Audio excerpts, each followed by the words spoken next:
All right. That's Sega. No, it's a Mac. Oh. Sega. And through the phone, it sounded like Sega. Sega. That was a dope system, the Genesis. I had Genesis. Yeah, Genesis, Sega Master System. That was before Genesis. I never had that one. I just went right from Nintendo to Genesis. I had that when I was 6. You might have been in Russia still.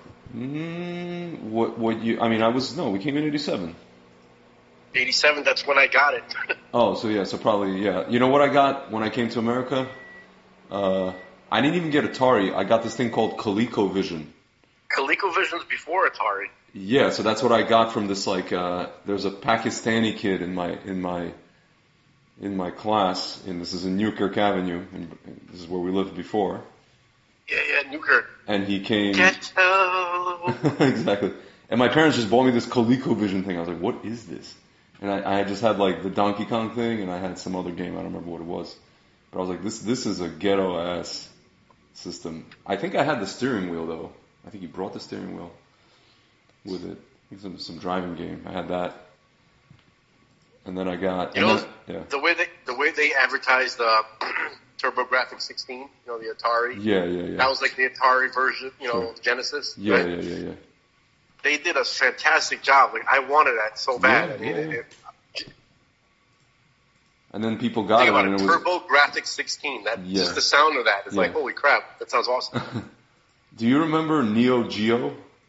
Sure, of course. Neo Geo, that was after Genesis. Bonk's Adventure. Well, the same time as Genesis. After Sega. No, Bonk was TurboGrafx 16. And also Neo Geo. I remember Neo Geo, yeah. I had a friend who had Neo Geo, and we played. Neo Geo was when the system started getting into like the $500 range, and I couldn't afford it. Yeah. I could not afford to continue anymore, and that was like Chinese kid territory. Chinese kid. You know what I'm saying? Like Chinese kids are like, you got Genesis, we got the latest stuff from Japan and Korea. It's like you guys aren't going to get it for like another 20 years. Yeah. I'm like, oh, crazy. That's funny. No, I think. Oh no, they didn't have Bonk's Adventure. Wait, I'm just looking at Neo Geo. I could have sworn they had Bonk's Adventure, unless it was Neo Geo. I think I played. Somebody had it. I can't remember, but it was Final Fantasy, I think, or Streets of Rage, like one of those like. Oh, you're right. It was for TurboGrafx 16. It was for TurboGrafx 16. Bonk's Adventure. It wasn't for Neo Geo. I don't know why I thought it was. No, Bonk is strictly Atari. Yeah. Yeah, that thing was like weird. The TurboGrafx 16 thing. It was like, but it was like the shiznit for a while. It was good for like 7 years. 87 to 94. Yeah, I didn't know anybody who had it though. It pissed me off. Everybody either had Genesis or Super Nintendo. I had one friend who had TurboGrafx 16. I for sure didn't, because we played Bonk's Adventure on it. So I don't want to get any angry letters from Atari nerds. I think that TurboGrafx 16 had like a limited amount of games. Yeah, or something like it did. Here, let me look up Turbo 16 games. So basically, you have like it had like actually it was a good amount of games actually. Here, they had their first game here. There's like, they had these interesting like 1941 counterattack, this World War II game or something like that. My God, these graphics are freaking terrible. What are you talking about? They're like state of the art. I mean, they were for that time. Yeah, they had like, it's kind of like their attempt at 3D, I guess you could say. You know what my favorite game was? Genesis was mind blowing when it came out. Genesis was insane. What? Dude, NHL 94 was like, it literally blew my mind. NBA, what was it? NBA Live 95. NBA Live 95 blew my mind. NHL 94 blew my mind. I was Mike Gartner on the Rangers breaking the glass with a slap shot every single time. Madden, right? It was like Madden was just like you threw the Hail Mary, you get a touchdown every time. It was easy. I don't know. I was like, killing Gretzky on every, checking him and the blood comes out of his head. It was great. Well, I really hate Gretzky. I was like, what would happen if that happened in real life? Marty McSorley would, he was his teammate, who would come after the guy who would hit Gretzky and kill him. Yeah, that's their main scorer. Obviously going to kill you. Yeah. You sleep with one eye open. Exactly. They'll kill you. They'll kill you outside the ice. Yeah. Let's see, what are the games? I'm just looking at some of these games. This is weird. You know what my favorite game was on Genesis? Battle of Olympus. You ever play that? No. That game taught me. It taught me Greek mythology. It got me more interested in Greek mythology than school did. You wouldn't be talking about Altered Beast by any chance, would you? It's not Altered Beast. It's Battle of Olympus. Battle of Olympus, here. Because Altered Beast also had a Greek mythology. Similar, yeah. See, it says, Battle of Olympus takes place in ancient Greece, which is being terrorized by Hades, the dark ruler of the underworld.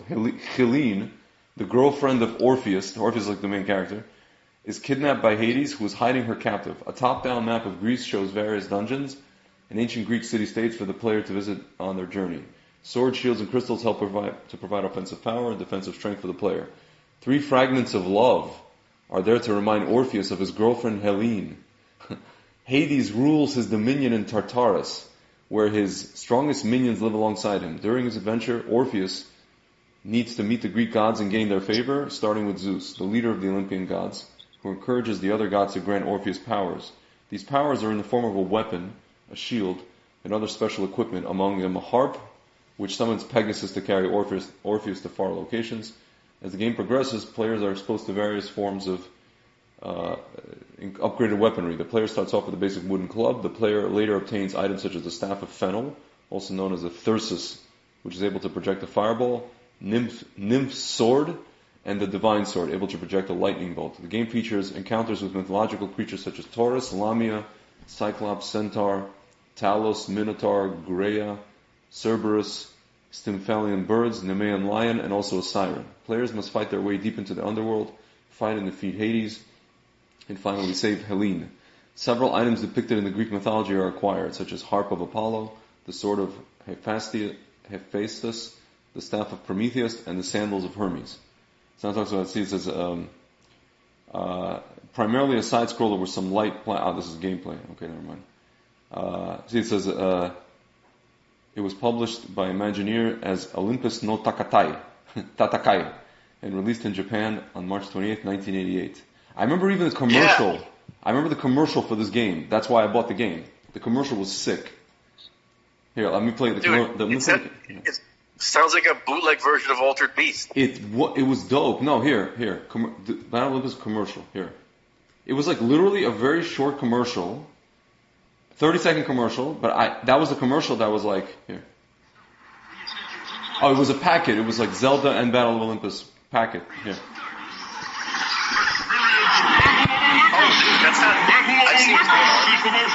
What? That was Super Nintendo.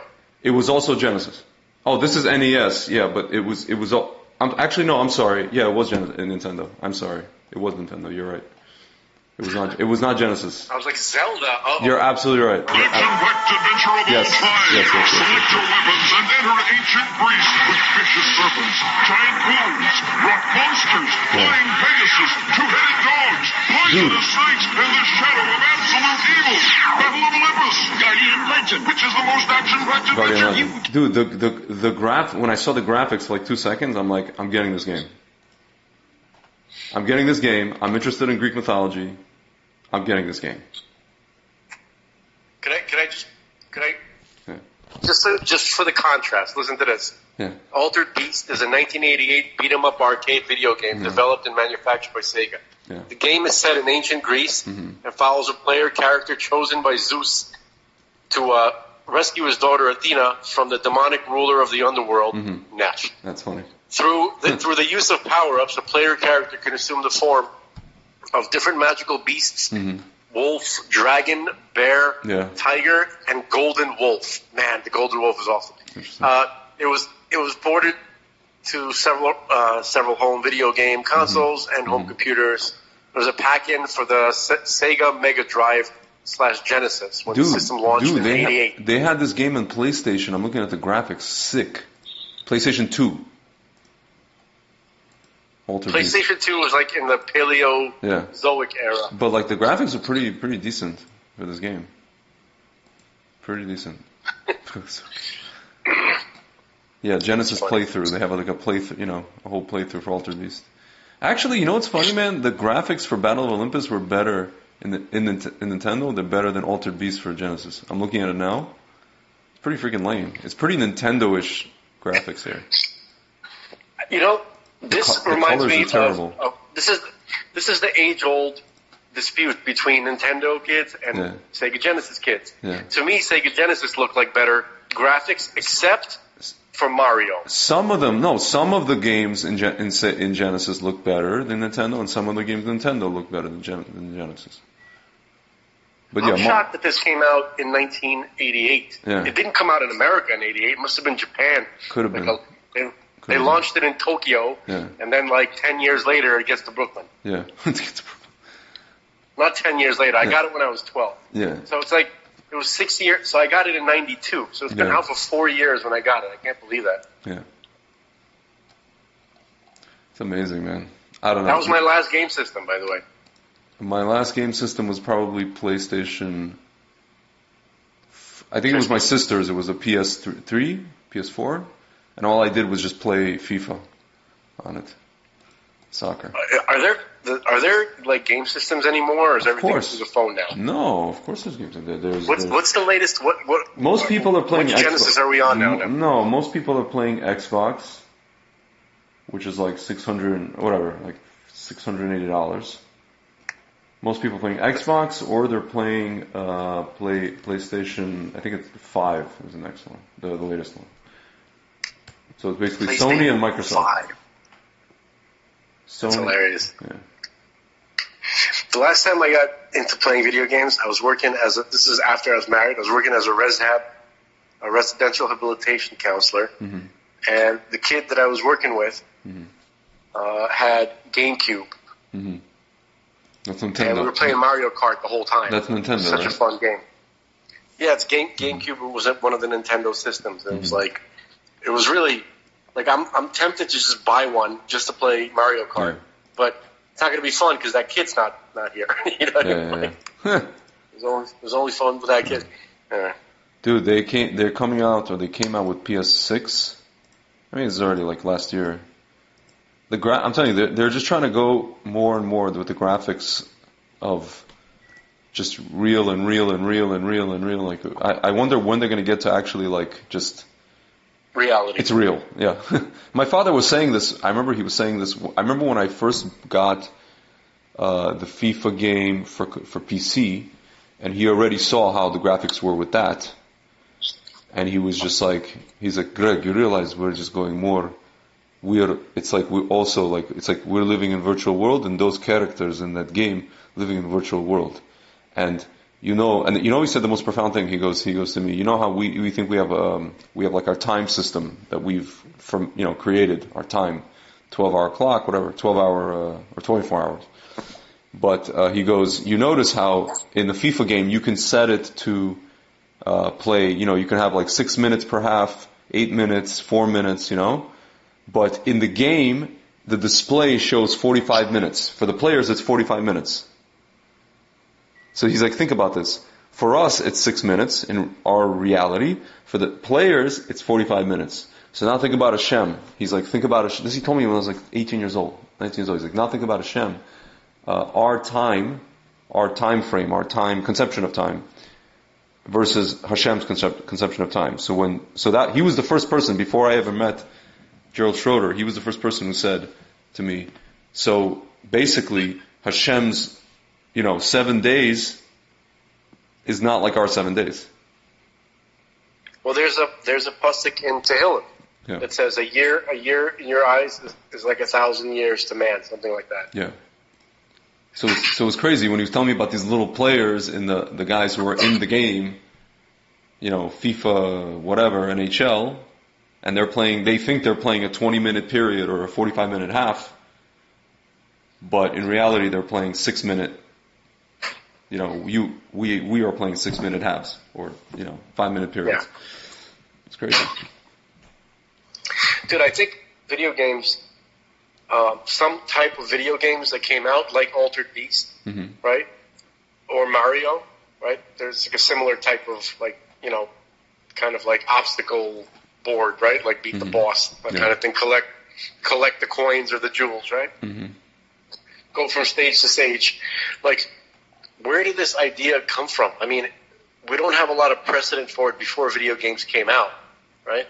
Yeah. So I was thinking that this is something that God released into the world to give kids who are growing up playing it, I guess starting with Pac-Man, I suppose, right? Yeah. This idea of going through life as not a game, but as a contest to collect points, get through it, complete the mission, elevate the sparks. Yeah. If you think about it, whenever Mario would jump or he would punch one of the money boxes, right? Yeah. The coin would fly up. Yeah. Yeah. It's just and then he would have to jump to get it. Yeah, you'd have to jump to get it, or you'd have to you'd have to face some kind of. It's daunting, right? It was a gauntlet. Basically, it was a gauntlet. Yeah. Not a gauntlet. A gauntlet is like one of those gloves. You know, those gloves from knight armor. Yeah. But when somebody says throw down the gauntlet, that means there's a contest about to ensue. So. Yeah. Listen, I mean, I heard plenty of rabbis say, mitzvah points. You get mitzvah points for this and mitzvah points for that. This kind of stuff. Right. I don't think that. I mean, maybe this kind of stuff existed on board games a little bit, but I can't think of many board games that have similar experiences as video game, as some of these video games. Like Mario type video games. Yeah. So it's very odd. It's peculiar to our generation. Yeah. Yeah. Yep. I'm just looking at graphics of, Gran Turismo, the racing game. Yeah. On PS5. Oh my goodness, it's like. Oh no! I was thinking Gran Torino. Oh, okay. It's a movie. Yeah. No, Gran Turismo on this is the graphics are like it literally looks. They have a thing where one of the courses is in there's rain weather, 4K. He says 4K quality, 460. This is insane. It literally looks like you're it's nuts. It's like real life. The only thing I could really see a use for in these video games is for educational purposes. Once the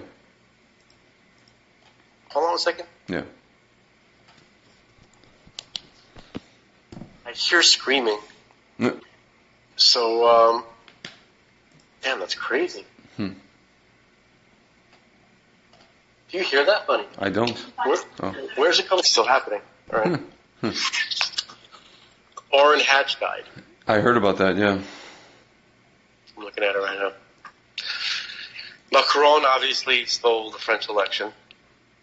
Oh, it's over? That's it? It would seem French President Emmanuel Macron defeated his far-right rival Marine Le Pen. God. 50, no, it's 50, well, you could say 58 to 41, but everybody was saying how close they thought it was going to be.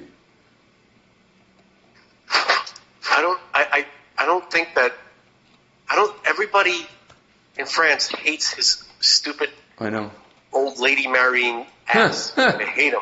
You do realize that, what's it called, that Le Pen wanted to, and actually would have probably in a weird way would have been good if Le Pen got elected because she wanted to cancel Shechita in France. And that means that all the Jews would just leave and make Aliyah. So I was like, this is good. If she gets elected, good. There's a very deep clippa in France. I think even more than the United States. Dude, you remember there's something psychotic about the Jews of France, that they don't want. They're so entrenched there. Well, a lot of them left, but if you talk to them and you ask them how, like I talked to a lot of Jews in France who already made Aliyah, and I asked them how come a lot of people, Jews, are still in France. They're like, you understand? It's they still have their business. They don't know what they're gonna do. You know what they're used to? The Jews get a lot of, even like people who have businesses figured out a way how to, like a cash business and get social, still get money from the government. So they have a business and money from the government. I'm like, oh, that's nice. More Farrakhaning themselves. So that they're staying in France for that. Yeah, they want to stay, and then they want to. France is an Arab country. It is an Arab country, or half of it by is. this time. Half of it is. The cities are Arab, Like it's crazy. I don't know. Dude, I mean, you remember what Rabbi Kessin did a whole shir about when the Notre Dame burned? Yeah. And he said that was like a horrible, that was like a whole tikkun for the whole burning of the Gemaras and all that kind of stuff. He went into this whole thing about it. That was Yud Aleph Nisan. It what? Really? Yeah, remember we thought it was Rabbi Wolf's list. Wait a minute. 1 second. Notre Dame burning. Oops. Notre Dame burning. April 15th, 2019. And let's see what was going on that day. April 15th, 2019. Besides people paying taxes, it was... Oops.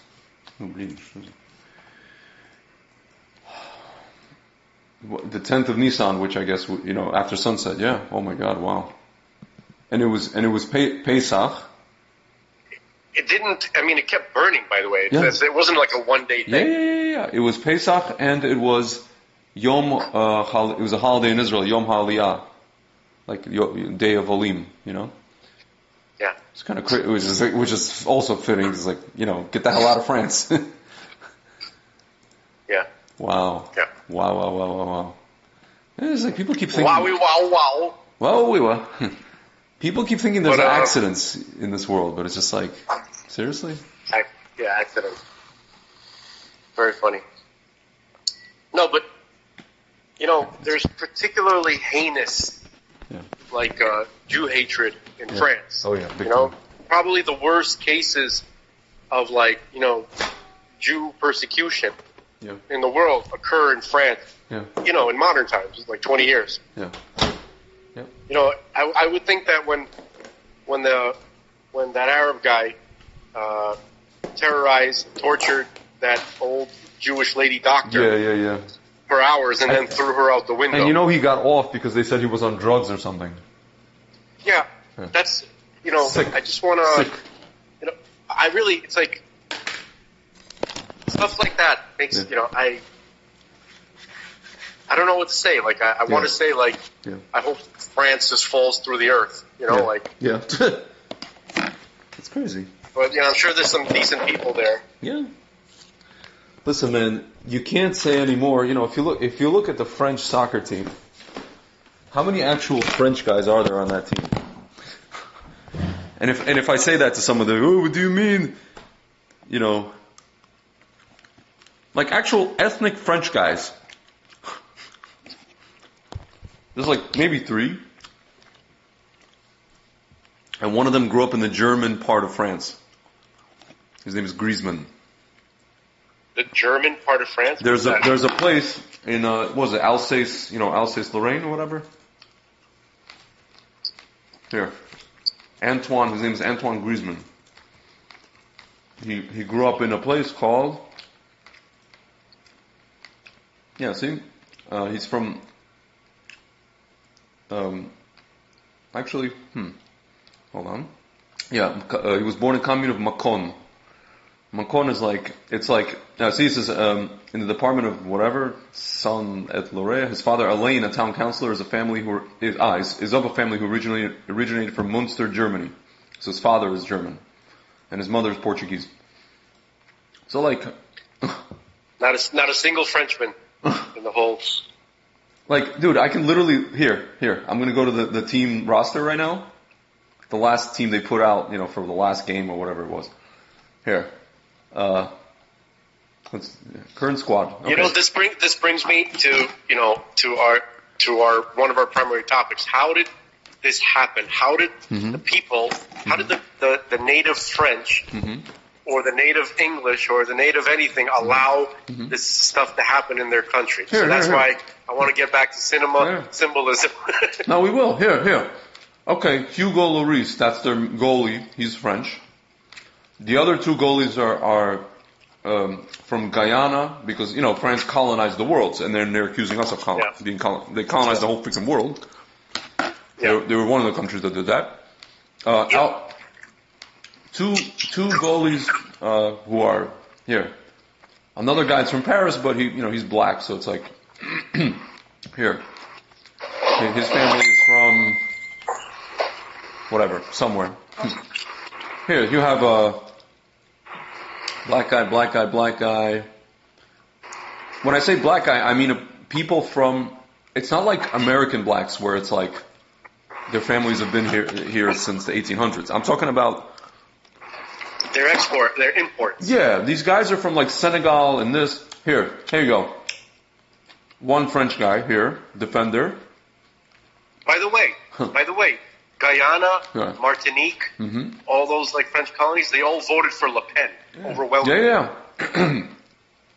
But here, like these guys named Hernandez, white guys, but their last name are Hernandez. So these guys are already out. They're Spanish. Pogba, this guy is from he's what's its face? He's like I think Senegal, Guyana, Muslim. This guy, another guy, African. Here, Rabiot, Adrian Rabiot, one guy, one midfielder, actually French, ethnic. Another guy. Here you go. This guy is Algerian, I think. Okay, another French kind of German, Griezmann. Olivier Giroud, French. Mbappe is, I think he's Senegal. Kingsley Coman, not French. Wissam Ben Yedder, Arab. Moussa Diaby, another African guy. Basically, like, there's 3 actual French guys on the team. One goalie, one midfielder, and a forward. 2 forwards. Everybody else is from Africa. Yeah, man. Dude, if you go back to the 1998 World Cup team, the one with Zidane, I think maybe half the team was ethnic French guys. He was the best player, obviously. But I would say that half the team was probably French. It doesn't really, all joking aside about like stereotypes and physical athleticism and all that kind of stuff. That is a myth. Yeah. Dude. Your black guys and brown people are really, they are not more athletic than white guys. That's just part of that's part of the comedic. They are. Listen, most of the 100-meter dashes and all that stuff is won by black guys. Let's just be real. That's not because a bunch of white guys are trying out. And they get a beaten lot by of black guys. A lot of white guys are trying out. They're just not making it. There's a couple of them are making it, but no, dude, there are like sports that seem to be attracting. Yeah. Like for instance, like all the strongman, right? The vast majority of strongmen are white. It's all white guys. Yeah. Right? What does that mean? That you don't have strong black guys? No. Of course you do. Right? It's just not. They're not as for whatever reason not as attractive to certain sports. It's a different type of. I have yet to meet the Jamaican ski jump representative at the Olympics. Dude, right? Yeah. For sure. Okay, so come on, man. You know what I mean? Like hockey players. Notwithstanding cool runnings. 1, 2, 3. That's what I was trying to, I was trying to evoke. I was trying to. Dude, do you know that the best player on the French soccer team in the 70s and 80s, his name was Michel Platini. He was obviously a ethnic French guy. He was very short. He wasn't the fastest guy. He chain smoked. Like chain smoked. You can't chain smoke and run around for 90 minutes like a maniac. It's very difficult. And he probably snorted cocaine, probably, as most people did at that time. The 80s that came with your lunch. Yeah, dude, and the guy was like probably the second best player in the world next to Maradona. If not for Maradona, Platini would have been the best. He was the best player in Europe for sure. He was a Frenchman? He was French, yeah. Michel Platini. So, I saw this meme. This is a little off topic. It's just, I saw this meme where there's like a guy, it was a photograph from like the 80s, obviously, right? Mm-hmm. And there's one of those photographs where you take and then the person's eyes come out red. Mm-hmm. Yeah. Right? So the meme says like, I convinced my child that this is from the zombie uprising of 1984, right? There's the 1 year when the zombies. That's funny. But yeah, you could do a similar meme with Coke, right? Like juice box, for kids, Yeah. Dude, look, here, the 1998 France team. Fabien Barthez, the goalie, French. This guy named Lizarazu, French. Yuri Djorkaeff, I think he was Armenian. Then you have two African guys. Then you have Frank Leboeuf, French. Didier Deschamps, French. Okay, Zidane, Algerian. Carambeau, Black. Guivarch, French. Petit, French. So most of the team was French. And then you have, you have Laurent Blanc, French. Robert Pires, French. And then you had a few, guys who were like descendants of people from like the Caribbean and Africa, North Africa. What sport were you talking about that you said were all black guys? Was it sprinters? Was that what you said? The 100-meter dash. Yeah, the sprinters, mostly black guys. I remember. I mean, that's true. It does seem to be. Popular with black athletes. Yeah. But I remember like this broke my kind of like frozen perspective of that, because I also used to think that. But then when I saw Jeremy Warner, okay, right, in the Olympics, and he just smoked all the black dudes in the competition. Dude, there was recently a guy. I think from Scotland. Hold on, let me look this up. First of all, there was a guy from France in 2010. He became Christophe Lemaitre. Speaking of France, he's a French white guy. Became the first Christophe Lemaitre became the first white athlete to break the 10-second barrier in an officially timed 100-meter dash event, running sub 10. Wait. What was he? He was the first white athlete to break the 10-second barrier in the 100-meter dash.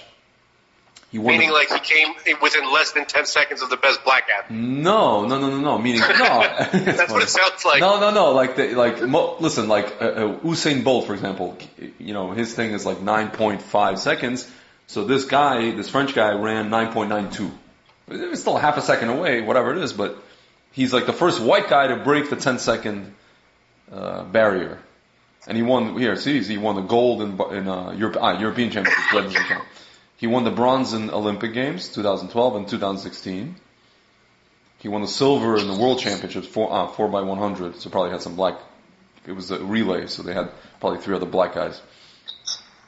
I'm telling you, man, they felt that this is Wikipedia writing this. They felt the need to point this out. You know what I'm saying? Wikipedia, the bunch of leftists are pointing this out. He's the first white athlete to, whatever. You know what I'm saying? That has to be a mistake. I don't know what to tell you, man. Listen. At the end of the day. So listen, like out of the track and field guys, right? Like, say it seems like the fastest ones, the ones that are most attracted to, fasting, not fasting, running and stuff. That it does seem black athletes seem to be more attracted to that. But the strongman stuff, like the shot put, or the javelin, that kind of stuff, like that's seems to be mostly white guys. It's a cultural thing. It's psychological, not really physical. But I do think by and large, listen, man, if you look at, for example, in the NFL, the receivers are primarily black. The running backs are primarily black. If you actually look at the scouting combine when they do, their 40-yard dash, listen, the fastest guys are the guys who are going out for wide receiver and for cornerback. The guys who cover the wide receiver. I think that's an economic issue. You understand? I don't know. Listen. I think because listen. Okay. Why was it the boxers? How come there were so many dominant white boxers in the early part of the 20th century? Yeah, and then the black guys. Well, they wouldn't. Yeah, they had their own. They were black poor. guys had their own fights, had their own division. They had to. They had to fight. For some of these people. That was the only way to get out of their poverty. Right? I hear what you're saying. I'm just listen. I don't know. You had these big. You had like Max Baer dudes. Like beating the hell out of black. Beating the hell out of everybody. You know what I mean? Like. Yeah. So, it was literally this guy named Max Baer. I know. But I think he was portrayed in the, Cinderella Man? Mm-hmm. With, remember that movie, Cinderella Man? Was it Cinderella Man with Russell Crowe? Where he's like, this like blue collar worker, he's a boxer. And he takes on the heavyweight champion at that time. Might be, yeah. I think he was a Jewish guy. He fought against Max Schmeling. No, Schmeling was a German. Max Schmeling, that was something else. Yeah. Max Schmeling, I think it was Sugar Ray Robinson that fought against Max Schmeling. Yeah, so Bear, let's see, film. 1 second. Rocky Marciano, dude. Yeah. What do you think? They only fought white dudes? Rocky Marciano. Every time I start talking about boxing, a white guy got to pull Rocky Marciano out. Because he was a heavyweight champ. He was just a purely. He was just a tough dude. One of the toughest guys ever. Yeah, Cinderella Man. It was portrayed by Craig Bierko.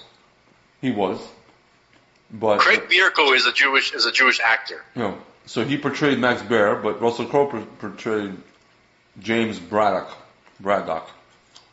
Yeah. Who was the heavyweight champion from 1935 to 1937.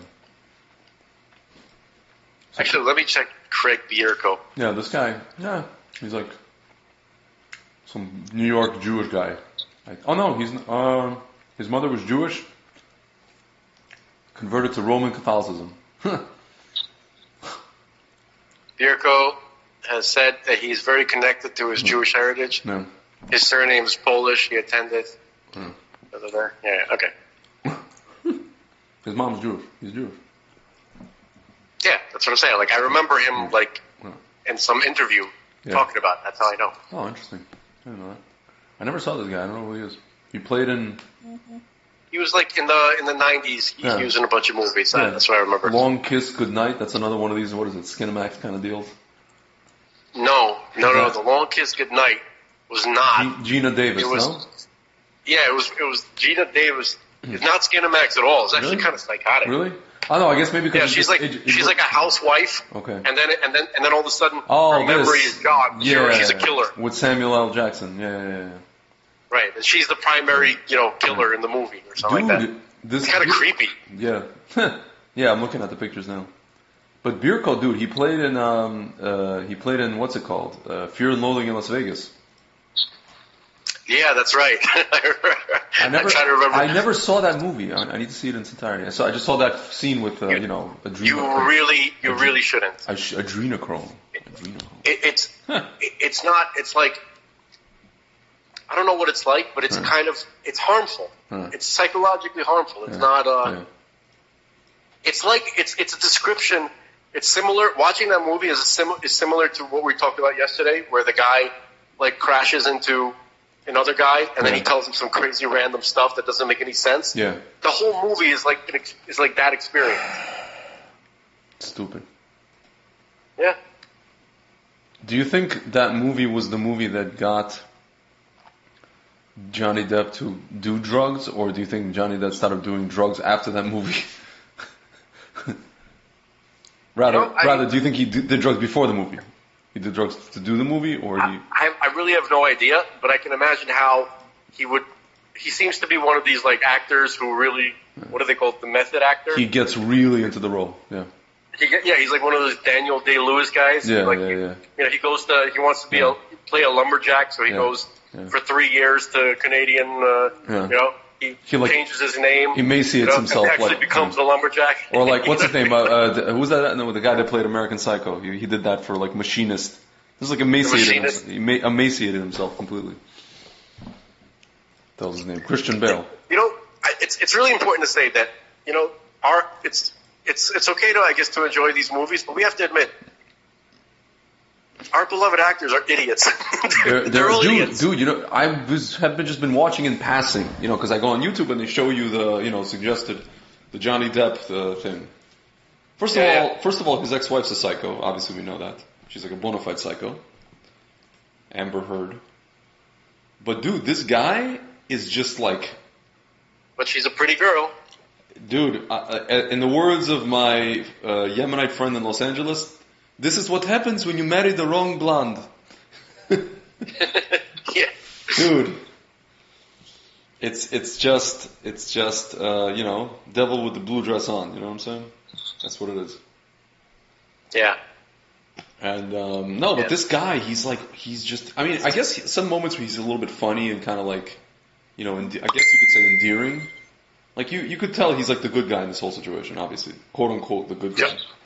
No, like everybody loves him. He's like but he's off. Like one of those. He's like a Keanu Reeves, where he's like super nice guy. Everybody loves him. But dude, the guy's off. He's like off. No, obviously he's off. Yeah. I mean, look at that pirate guy he was playing. Like, something off there. Like these people. This is what most people don't understand. Like, and this is what I was telling my parents. They wanted me to go into this whole field. I was like, these people aren't well. They're not well. They most of them are on drugs at some point. Dude, I told you we've been taking. Yeah. You know how like we talk about like Biden with elder abuse. Yeah. Right. Hollywood is full of mental illness people abuse. Yeah. I brought up the example of Sarah Silverman. Yeah. Right. People like that. Like there are people who need serious psychiatric help. Dude, our friend and Roseanne. Instead we get them to entertain us. Dude, our friend Roseanne, the only reason she blurted out what she blurted out about Schmallery Schmarit is because Dafka, that Schmallery Schmarit, looks like the character. Her facial, That's not why she did it. I remember exactly what she said. No, she said it was the hair. Yeah, whatever. No, the hairstyle was the same as the hairstyle from the 60s. One of the characters from the 60s Planet of the Apes. Dr. Zayas. She looked like Dr. Zayas. Yeah, it was the hairstyle. Yeah. So everybody turned. It wasn't the face. Roseanne didn't even know she was black. I know that, and they used Roseanne, and they know Roseanne has also meant some, psychological stuff going on. She admits it. She's on some kind of medications for it, whatever it is. At that time she was like off her. She was supposed to. She took too many sleeping pills or whatever it was, or whatever she took, and she just had she went into a rant and she tweeted. And they used that to she's a rape dude. Like now she wants to come back. She literally said she wants to come back and continue doing her show. She wants to be forgiven. And a lot of people I saw in the comments, the YouTube, they're like, come on, we love you, Roseanne, we love Roseanne, bring her back, bring her back, bring her back. And then some of these people are like, no, she's still... Some of these people are so crazy that all I could hear is Rick James's voice, they should have never given you motherfuckers money. Exactly. No, don't appreciate shit. No. What to do about my legs, Charlie Murphy? No, but some of the people no, don't bring back this old racist. Dude, they asked, there was a guy who used to work on her show for years, the show in the 90s. One of these guys, the Key Grip or whatever, one of these guys that handling the, on the set. And they asked her, is Roseanne a racist? He's like, this woman doesn't have a racist bone in her body. She was the first person to have her show was the first sitcom on earth to have a openly lesbian character on the show. And this is what these people do to her. Who was the openly lesbian character? Was it? It was her sister became a lesbian, right? Or something like that, hold on, I'll tell you exactly. No, I think it was or her daughter. Either her daughter here, openly here. Come on, my keyboard is weird. Here, Roseanne's Darlene Connor and the queer characters is a whole article on Wired who hide in plain sight. Sarah Gilbert's Darlene wasn't gay because she became an icon to the LGBTQ community. But hold on a second. No, but they had a whole moment. It was a whole moment where it was the first woman kiss. It was a lesbian character kissed Roseanne, and Roseanne kissed her in a gay bar. Roseanne Connor went to a gay bar. It was called Don't Ask, Don't Tell episode, 1994. Wow. It was the first lesbian kiss. Lesbian kiss. It wasn't a gay character, it was a lesbian kiss. But they're right. The character, the girl who played her daughter became an icon in LGBTQ. I think in real life, she's LGBTQ.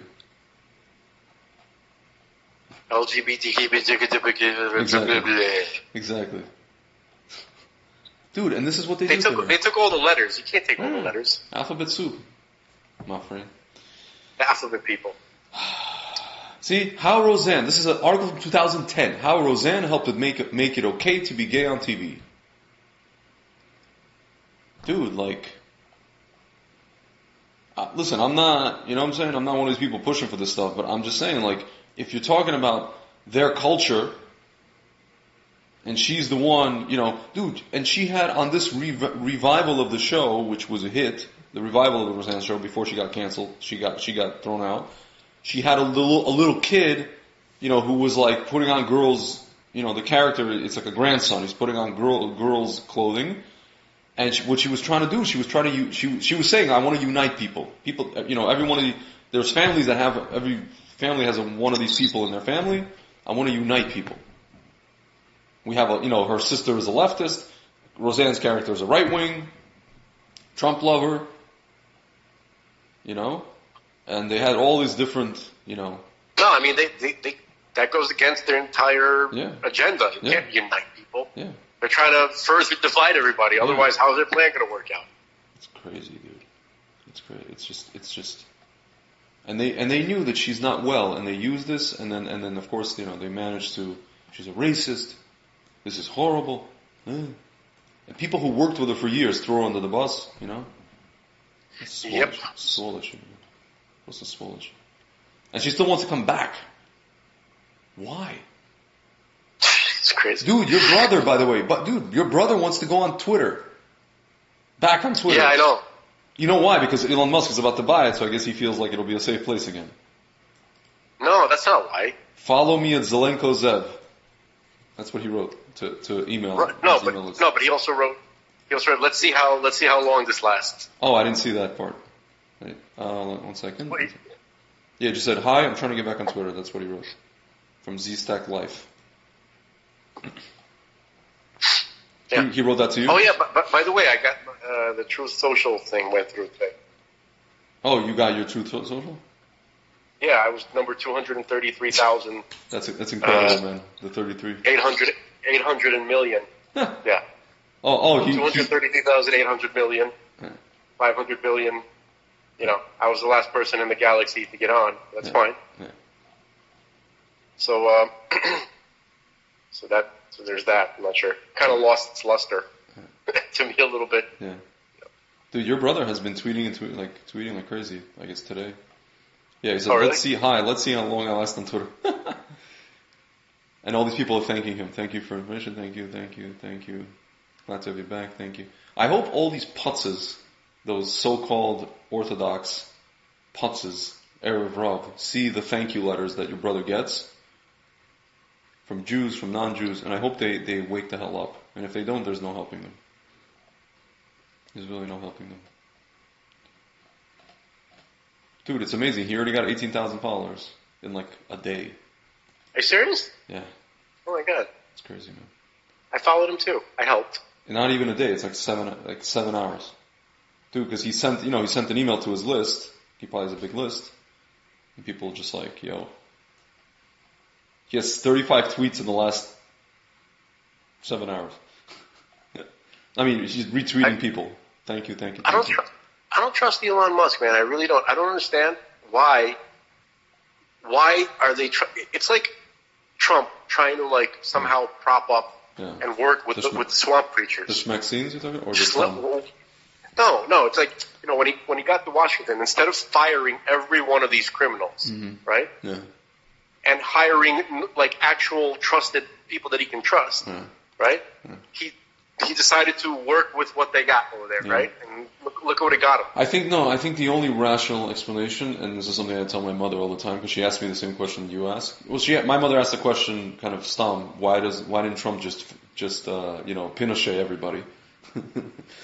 Go Pinochet. I didn't say that. Just fire them. I know. Like, but the only rational explanation, if you want to destroy something, you have to let it, kind of put it in a position where it can fester more, and to fester to the point where it's so bad when people see how bad it is. Like right now, for example, the Democratic Party is so flippin' bad that people are just like, they see how, like, it's almost like Trump was like, you know what? I'm going to let these people do what they're going to do. I'm going to let them, dig their own grave for, 2 years or 4 years, at least 2 years, And that's how you destroy it. Because otherwise you can't destroy that party in the other way. If you beat them in elections, you're just going to beat them in elections. They're going to stay around as like the opposition, and they're just going to do what they're going to do.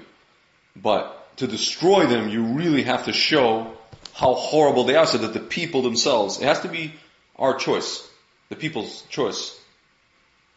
We have to take, it's kind of like, dude, it's kind of like, for human nature, I can tell you, or like I was trying to tell my friend about Shadchanim, right? Or as my father. Don't get into that. No, I'm just saying, like, until a person, like my father says, "Пока он сам не столкнется, он не поймет." Until the person themselves sees for themselves. It's like Morpheus told what's his name, Neo. I can tell you what the Matrix is, or you can see it for yourself. Nobody can be told what the Matrix is. You have to see it for themselves. I mean, so that's the only rational kind of ideas. It makes sense, but in practicality, I didn't see it because, well, first of all, Trump he probably got like more than 90 million votes. That's like the most votes. At least that is the absolute most solid mandate that any human being has ever gotten from any other group of human beings at least in the history of the world. Okay, so that should have been more than good enough. Okay, like, so it does. A lot of this doesn't make any sense. Like my father says, he often says, no, guys like Soros and guys like all these scumbags, right? They're good. Why? Because then you can see who circulates around them, right? They're exposing all of the demons, right? The demons are, but also no one seems fine. to care. How long are you going to let them? How long are they going to be exposed? You're letting them eat away half the world. Not only that, nobody seems to care, or people who see it think these people are good because it's open society foundations. There's these names that they've hijacked, these titles, open society foundations. Sure, dude. I can go to there's a website. I think it was Aaron Klein. He made a website called Discover the Networks. And it's basically like, here. It's all of like Soros's here. DiscoverTheNetworks.org. An online database of the left and its agendas. So you could literally go on like the names of these organizations here. Let's go to the index here. Organization profile. See, it says like, here, listed alphabetically. Or I could do by category. Let's do by category. Here. Okay, it's easier. Okay, 1619 Project, 21st Century Democrats, AARP, that's part of their thing. What else? What else sounds good? Academics for Justice. That sounds wonderful, right? How about the Democrat Party? That's we're just talking about NGO. How about Antifa? We're just talking about NGO right now. Open NGOs. See, Adbusters Media Foundation, the Advancement Project, the Advocacy Project. Dude, look how just vague. The Agenda Project. MoveOn.org. Yeah, MoveOn.org. See, they have all these anti-Israel ones. Al-Fatah, Al-this, Al-that. Al-Aqsa Foundation. These are all like American NGOs for, Shmalistan, Fakistan. Here, you got like American Committee for World Congress Against War. Akwaka, Cow. American Constitution Society for Law and Policy. American Dream Movement. American Oversight. These, it's wonderful names. Wonderful, vague. See, look. They should like, Grandma Patty's apple pie. Yeah. How about that? Yeah. Look. I shouldn't be giving them ideas. Brave New Films. What is this? Brave New Films. I'm curious what this is. Brave New Films produces political documentaries intended to challenge the powerful interests in America and cultivate a nation filled with socially conscious activists. It's time to get into cinema symbolism before we veer off, because it's right exactly on point with what you're saying. Yes. Let me just read this and we'll get right into it. We'll on ramp. This is going to be an on ramp. No, we got to do Pesach Shani first, and then okay. But listen to this. Established in 2004 by Robert Greenwald, Brave New Films produces full-length political documentaries and online shorts posted on YouTube and other internet sites intended to challenge the powerful interests in America and champion social justice issues in an effort to cultivate a nation filled with socially conscious activists. Specifically, BNF employs principles of guerrilla filmmaking, a form of independent video production characterized by low budgets, skeleton crews, simple props, and tight schedules where scenes are shot quickly in real-world locations without advance notice and without obtaining permission from either public or private authorities. A member of the media consortium, BNF has sought, from its inception, to bypass traditional methods of film distribution. That is, it makes extensive use of online shorts, as noted above, release full-length documentaries in brief, sequential installments that viewers can access online, distributes DVDs in conjunction with the ideologically like-minded groups such as MoveOn.org, and relies heavily on house parties where BNF's million-plus supporters show the organization's videos to people in their respective circles of influence. Moreover, BNF aggressively promotes its films via social media sites like Facebook and Twitter. As of October 2014, BNF claimed that its videos had cumulatively received over 100 million views. According to the Capital Research Center, BNF's efforts are not motivated chiefly by thirst for financial profit, but rather by a burning desire to poison public opinion against its enemies and thereby energize an online political community. Such virtual community organizing, says CRC, requires far less time and money than traditional marketing strategies like direct mail, phone calls, and print advertisement. They focus on three major issues. Number one, justice. Lamenting that America is locking up people at higher rates than any other country in the world, BNF asserts that harsh prison sentences for even modest offenses are breaking up families and taking away people's basic rights. That this disproportionately affects people of color, poor people and communities of color, fortifying institutionalized racism and classism, and that solutions such as rehabilitation, violence reduction, and increasing job opportunities have proved to be more cost-effective for taxpayer than continuing to imprison people in mass numbers, and yet these programs are not expanding at nearly the rate of prisons. Number two, inequality. BNF complains that the average worker in America makes substantially less than those who run the corporations that run our lives, and that the same people who are making huge profits are using their influence to make sure nobody else can climb up the ladder. Blah, blah, blah, blah, blah, blah. And three, security. By spending billions of taxpayer dollars, annual perpetual war abroad, and spying technologies. See, they should go after the Democrats and the woke corporations for this. See, they made a movie about the whole truth about the Iraq War, Rupert Murdoch's War on Journalism, 2004 film. Walmart, The High Cost of Low Price, Iraq, Rethink Afghanistan, Koch brothers Exposed, 2012 film. It seems actually it's Coke. It's Coke. Coke. War on Whistleblowers, 2013 film highlighting the stories of 4 whistleblowers. See, they're not making any films anymore, this organization. It's interesting, right? There's still these issues. We still have big time issues. No. The issues are gone now. Yeah, they made a movie about, after Trump got elected, they made a movie about Trump and Betsy DeVos's agenda for public education. But all those other issues went away. Magically. Yeah. Amazing. Really amazing. I don't know, man. What do you think? What do I think? I think that they were never issues to begin with. Meaning, like, the issues that exist aren't issues to the people who claim to be championing those issues. Yeah. Was that coherent? Yeah, that makes sense. Right? Like, for instance, PETA doesn't care about animals. Yeah. They actually interfere with anybody taking the idea of animal suffering seriously. Yeah. Because of all their stupid, their stunts, right? And their extreme, whatever. Okay?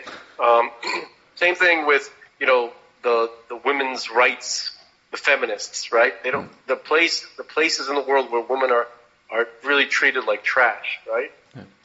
They don't give a damn. In fact, it's racist to even suggest that's a problem, because that would be racial something or other, whatever. You know what I mean? Like, all the people who claim to champion these causes are the exact opposite of what they claim to be. The environmentalists, right? We talked about that today, right? They burned Australia. How did they burn Australia? Well, there was a rumor saying that it was actual eco-terrorists that these environmental guys that actually set the fires. Whether or not that's true is not the point. The point is that they passed all these laws where you're not allowed to clear the dry brush, because you're interfering with ecosystems. And it's been known for centuries for people living in these areas that if you don't clear the brush, there's going to start fires. They legally did not allow them to clear the brush. And the same thing in California. Why does California burn up every year? Yeah. Because they won't let them clear the brush. Okay? These people are the enemy of life. Yeah. They are the devil. They really are. This mindset is sickening. Yeah. Okay? They create a situation, they hypnotize people into thinking that they care, because no one yaps more than them about these causes, right? Yeah. But that's exactly what they do. They create the causes so that they can then yap about them professionally. Yeah. Okay? It's a wag the dog type thing. Okay? They create the problem so that then they can champion it, not really though, but kind of pretend to champion it. It's an industry that they've created. The industry of evil, the industry of lies. Okay? That's the Sitra Achra. Yeah. So that's what I think. Yeah. Thanks for bringing it up, by the way. Yeah. Yeah. I was not being serious. Can I was being facetious. Can I ask you a question? No. There's a guy on Twitter, a Froom guy. He wrote a joke. I guess you can call it a joke. I mean, whatever. It's not bad. Chol HaMoed, the 2 times a year when I wore tefillin and the Chabadniks on the street did not. That's funny. Yeah, right? It's funny. So, you know this guy, Beryl Solomon? Sounds familiar, He's but I'm not sure. a Lubavitch guy. He made a movie about how he became Froom. He called this guy an idiot for making that joke. And now there's a whole brouhaha. Oh my God, really? Yeah. There's not enough going on. We need that too. It's just, oh God. So listen, I wanted to talk about Pesach Sheni for a moment. Yeah. So yesterday we touched upon something that I said that, with all these tzaddikim, right? Mm-hmm. They're like the bride to Prince Hakeem in Coming to America. Remember when he met his bride? Mm-hmm. He's like, I would like to learn more about you. What kind of food do you like? She's like, whatever kind you like. Yes. Right? Yeah. He goes, what kind of music do you like to listen to? Whatever kind you like, and so on and so on. Right? Mm-hmm. Okay. So to me, that's like God. We are told God wants to have a relationship with us, right? Mm. So is that what He wants to have a relationship with? Somebody that doesn't have any preferences, that just wants to go along with whatever God wants, or does God really want to have a real somebody else there? Yeah. Like, did God create us with all of our complexity and our unique qualities in order for us to spend our entire life nullifying it for His sake? Yeah. Does that make any sense? I don't know. I have a problem with that. I'm not saying that I'm positive. I'm not saying I'm sure about what I'm saying. It's a question that I have. Dude. Yeah. So, but hold on. I just want to let you know, when we get into this whole movies thing, conversation about movies. It's not going to be long. No. I know. We're gonna have to mention this. This Beryl Solomon guy is making a movie, a documentary, called Jewish Wealth, The Ancient Secret Revealed to the World. And what is the logo of the movie? It's, the pyramid on the dollar, where it says, it's a pyramid and there's the all-seeing eye on top of the pyramid. And Nova Ordo Seclorum. But he turned that top of the pyramid, he added another triangle, and he turned that top of the pyramid into a Star of David with an all-seeing eye in it. And then on the bottom it says, "In God we trust." In God we test. Sorry, in God we test.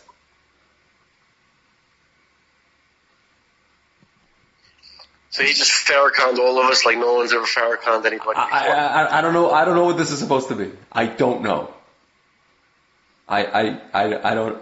This has got to be like, I don't know. The guy used to be a club promoter, so he's like, his mentality is like, go big or go home kind of thing. He made a movie about how he became frum, called, what is it called? He called it. It seems that kind of thing, like, the Christians are like, what would Jesus do? Yeah. Right? Yeah. People should really ask themselves, all people, what would the Lubavitcher Rebbe do? Probably not that. Probably not that. Every now and then, you call yourself a Lubavitcher, every now and then, when you do something big in public, you got to ask yourself the question, how would the Rebbe feel about this? Yeah. You don't have to be a rocket scientist. But anyway. Dude. Remember how I said your brother has 18.3 thousand followers? This was, 20 minutes ago? Yeah. Now he's got 19,000. I think Twitter has taken note. 19.1. The number just changed in front of my face. They probably have like an alarm, the Zelenko alarm in Twitter headquarters. Like, you can't. Too much truth. Mitigate the truth. He's gonna get. Okay, so anyway, sorry. Okay, so I was trying to talk about like the idea of God wanting to have a relationship with us, and that obviously your mind was elsewhere. I'm totally heard exactly what you said. It doesn't make sense.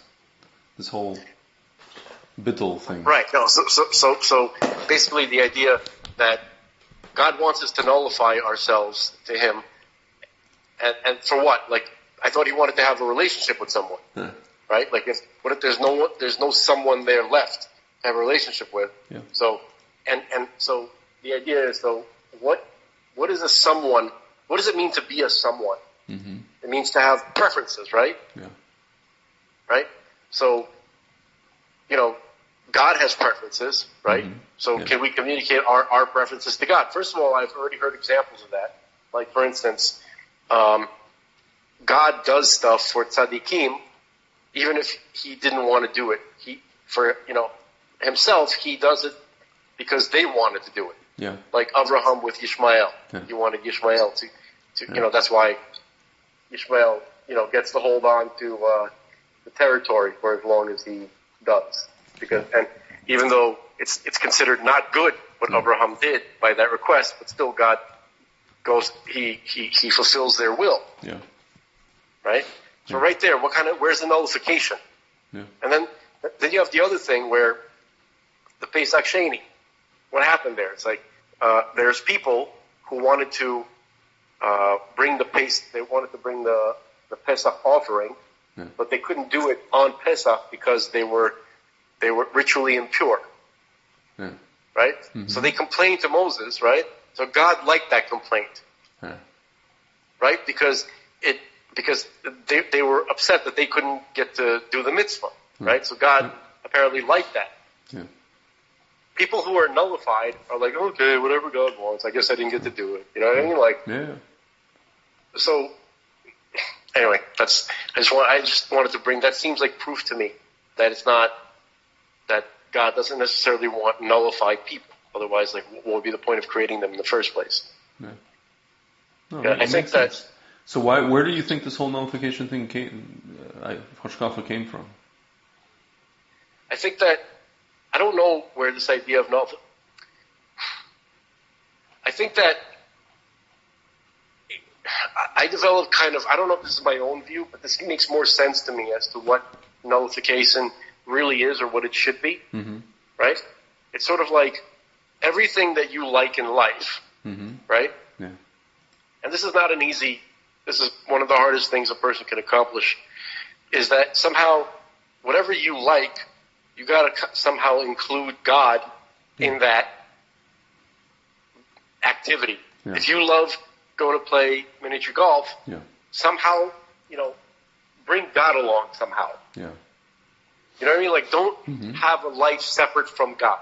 Yeah. I mean, that's the only thing that would really make sense in terms of, like, nullification, right? Yeah. Because some of the ways that some of the rabbis that I have, like, listened to, the way that they explain it, they don't really explain it. They just kind of like, it stays vague and it gets murky. It's not clear what they mean. Like, just nullify yourself entirely. Like, you keep hearing this kind of stuff. Yeah. I get the feeling it's not being taught correctly. Dude, by me, it became, at one point I was like, it became an unhealthy thing in terms of, like, when I was dating and stuff like that. Like, it could become very unhealthy. You can literally, take it to some stupid level. I think that it's probably taught a little differently to non-Baal Tshuva guys. Yeah. Because when the rabbis, who are from Haredi backgrounds, right? Yeah. And they're trying to teach certain concepts or give advice, they see a guy who's coming from the secular world, and they just automatically say everything is wrong about this person. Yeah. We got to purge this person entirely of all the crap that's all over them, and then maybe over some time, if they can develop a new personality, then we can start talking to them about perhaps some kind of individual type of relationship with God. Yeah. This is like evening out. Very horrible. Like This is a very horrible thing. It's like it happened to me. Outward, like the external aspect of people, the way they look, right? Being judged by your cover it really is an epidemic in the religious Jewish world. It borders on.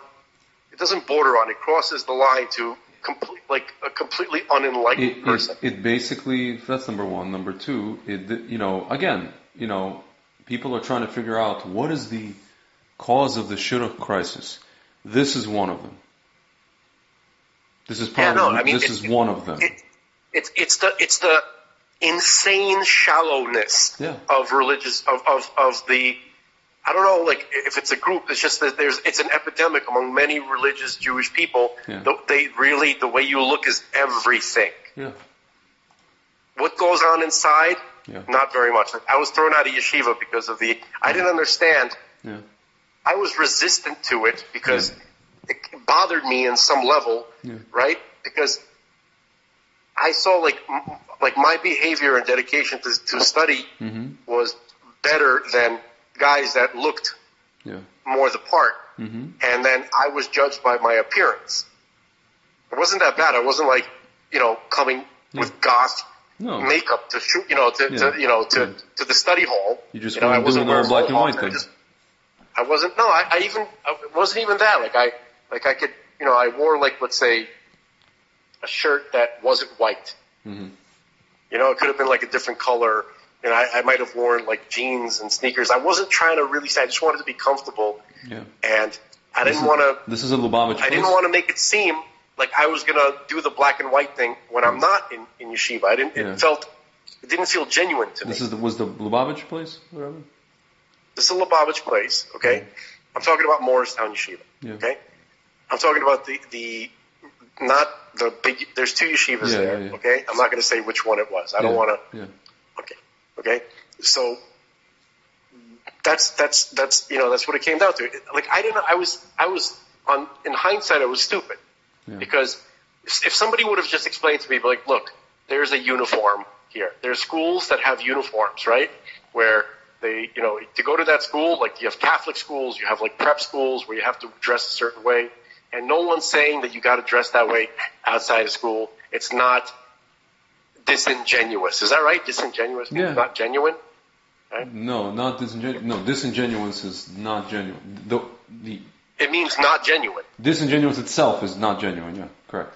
Right. Okay. Right. So somebody would say it's not like phony to wear this uniform here, right? Yeah. But to me, I was resistant to it because I was like, I'm not going to do this when I'm not going to play pretend time. Yeah. Here I am. Here's what I'm really like. They didn't give a shit about that. You're not going to do the whole fake it till you make it thing, which a lot of these people want. Right. Okay. So that's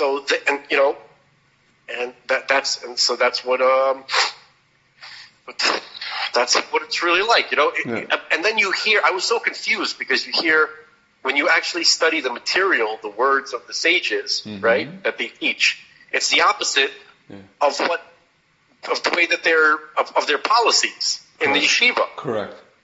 So the Torah is genuine and good, but it didn't seem to match to me. Okay? Correct. I also didn't want to grow a beard. Okay? I just didn't want to do that. I thought you can go to yeshiva to study without whatever. I was very naive. Yeah. Very, very naive, and it was Litvak yeshivas, Balshuva yeshiva. You don't have to go. The only people who have beards at those places are the rebbes, are the older rebbeim. Like most of the guys are in the Litvak yeshivas, or like to say the mainstream Orthodox yeshivas. Most guys are clean shaven. Like I was growing a beard. Like my yeshiva was like whatever you want to do. There were guys like Hasidic guys, because Chappelle's doesn't really have a particular hashkafa. There's all different guys. It's more for guys who just wanted to learn how to learn. But me, I like growing a beard not for just because I wanted a beard.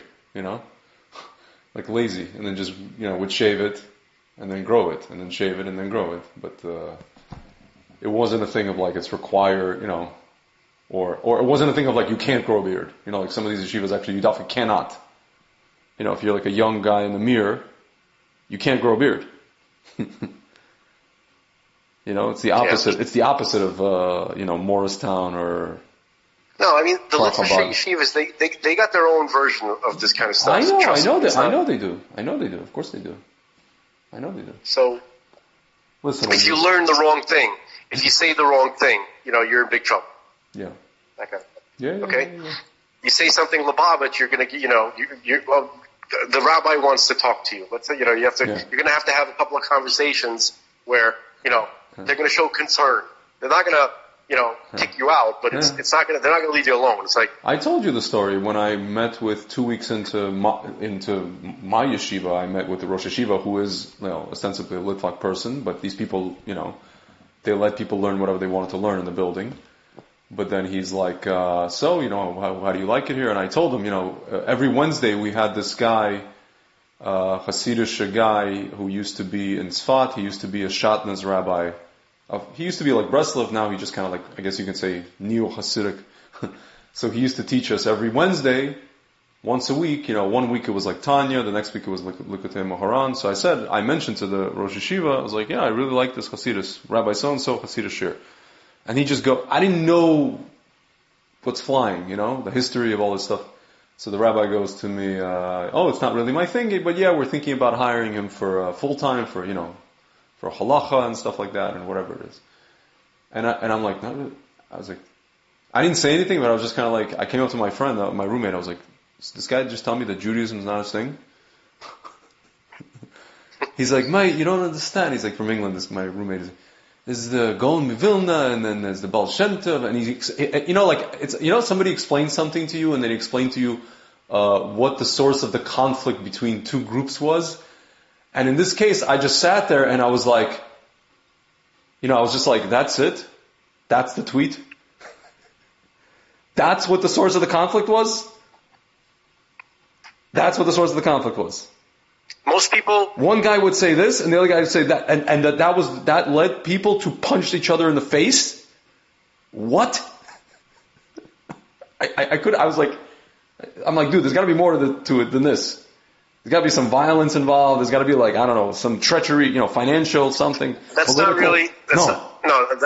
That wasn't really it. It had something to do with Chop Tight Tzvi and yeah, but I'm saying even then, it's like, I was like, this is like a I'm looking around the world today, I was like, this is, obviously 10 years ago, I was like, this is a non-issue. Why are they still on this?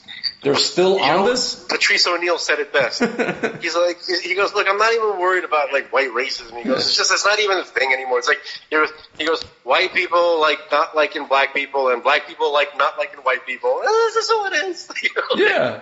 No, but it's just like, I didn't understand. I was like, there's people who, I told my friend, I was like, dude, you realize that like, when anti-Semites, or like, I even used the example of like Russian secular people in Brooklyn. When they look at somebody like you, like Frank Zelenko, and somebody like the biggest Litvak on planet Earth and Flatbush, they don't see the difference. They don't see the difference. Yeah, but we've shipped there. You know what I would really like for, I don't know if I'd like to, but I kind of do. I'd like the non-Jewish, and also the non-religious Jewish world to know how little the religious Jewish world cares about what you guys think. No, but it's not even that. My point is we have enough enemies. The level of fucks given. No, I know, but we have enough. You understand that we have enough. When the anti-Semites come for us, they don't care if we're Chabad or Litvak. You understand? They don't care if you're Tzioni or that the Arabs were throwing snowballs at the Hasidic kids coming out of the old city. This is a few years ago, and they were yelling that Zionists go home. At like Neturei Karta kids, not Neturei, like whatever, Satmar kids. They don't. People who hate us don't tell the difference. Right. Like. So you're saying that should motivate Jews to unite. What I'm saying is that we should have Achdus. Yeah, that's what I'm saying. And not only Achdus, what I'm saying is that maybe there is something that Jews who don't learn Hasidus can learn from Hasidus. Maybe there's something that Jews who don't learn Mesilas Yesharim can learn from Mesilas Yesharim. Maybe it's time to learn everything. You remember the everyone. Everyone. Maybe it's time. Really drawn out right now. If you want to be a Jew, there's. By the way, can I tell you something? As someone who has experience with both, Hasidus and like real Musar, like Mesilas Yesharim and Derech Hashem, right? The Ramchal stuff, right? Yeah. I'm still looking for the difference. I can't find where they diverge. No, there are slight. I can't get into the detail, but you could tell. Really, it's been years. I listened to every one of Rabbi Kessin's lectures. Not only did I listen to all of his lectures on Derech Hashem, I read Derech Hashem. No, Derech Hashem is Derech Hashem. Derech Hashem is essentially a more or less, or at least 50% of it is a Kabbalistic treatise, Jewish philosophy treatise. It's not so much. Musar book is Mesilas Yesharim. That's a Musar book. I read Mesilas Yesharim too. For example, now if you want to get into like the Hasidus, there's a big difference, for example, between the Tanya and the Likutei Moharan. The Tanya is very organized, very kind of academic, what I call esoteric academic. Dude, the Likutei Moharan is a very, very all over the place book. It looks like it was written by a person who needs serious ADD medication. Rabbi Nachman. Like he did. It's an incredible book, but it's just all over the damn place. There's no, Tanya is systematized. It's a systematized book. It's academic. Yeah. It's very academic, as much as it is spiritual, whatever. But I don't know. Like I don't have very much I never read Likutei Moharan, so I can't comment on that. I'm just saying, like I've got not the whole thing, but I've learned portions of it. It's a it's a Kabbalistic sefer. It's but it's not the most it's not the most organized book in the world. Yeah, man. Listen, I don't know. We're like in a generation where you need to start learning. Like this guy, the Yanuka, this rabbi. He's like a young rabbi, Rav Shlomo Yehuda. Yeah. He's ostensibly, you look at him. I guess he's from Ashkenazic Haredi Litvak world. The guy learns everything, and when he gives shiurim, he quotes everything. He quotes literally everything. He will quote Rabbi Nachman, he will quote Rav Kook, he will quote Maharal, he will quote probably the Rebbe, he will quote, the Tanya, he will quote, Ramchal, he'll quote everything. That's why they call him the Yanuka. Because this person knows everything. I just wanted to, something just occurred to me. Yeah.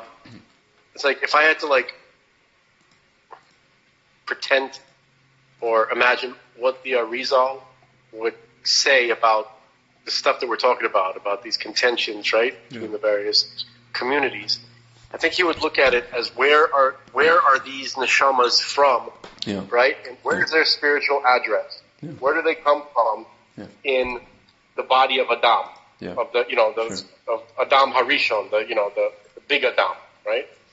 So he would see it that he goes, these are souls, these are all soul sparks of people from this side or from that side or from this side or from that side. So it's more than just stupid little, there's a reason why it's so easy to have an argument that the argument itself may not make sense that much, but it could have been about you ate my lunch, you ate half my. It doesn't matter what the reason for the contention. Why is it so easy to get into a fight in the first place?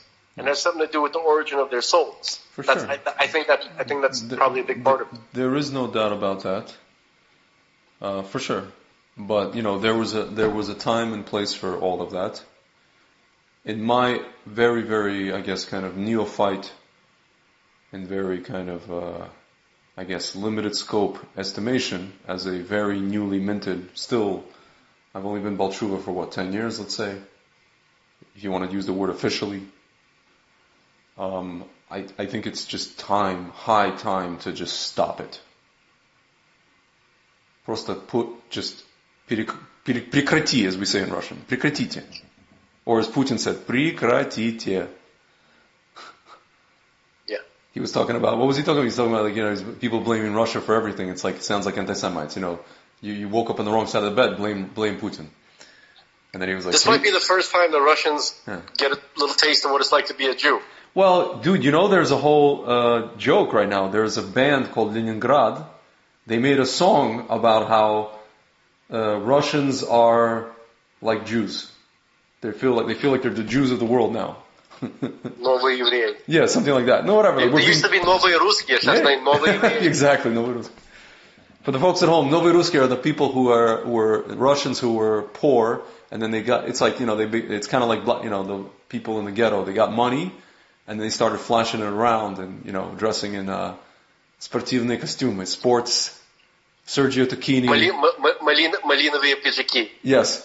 And Mercedes, and, their car lease costs more than their rent on Brighton or in Brooklyn. That's no. They wear pink blazers, yes, like they're in Miami Vice or something like that. And there's a thing they do. It's called распальцовка, when they hold up their fingers. It's almost, right. It's like козырный, right? Yeah, you're крутой. Yeah, you're like a wild card. Yeah, you're a wild card. You're whatever, high roller.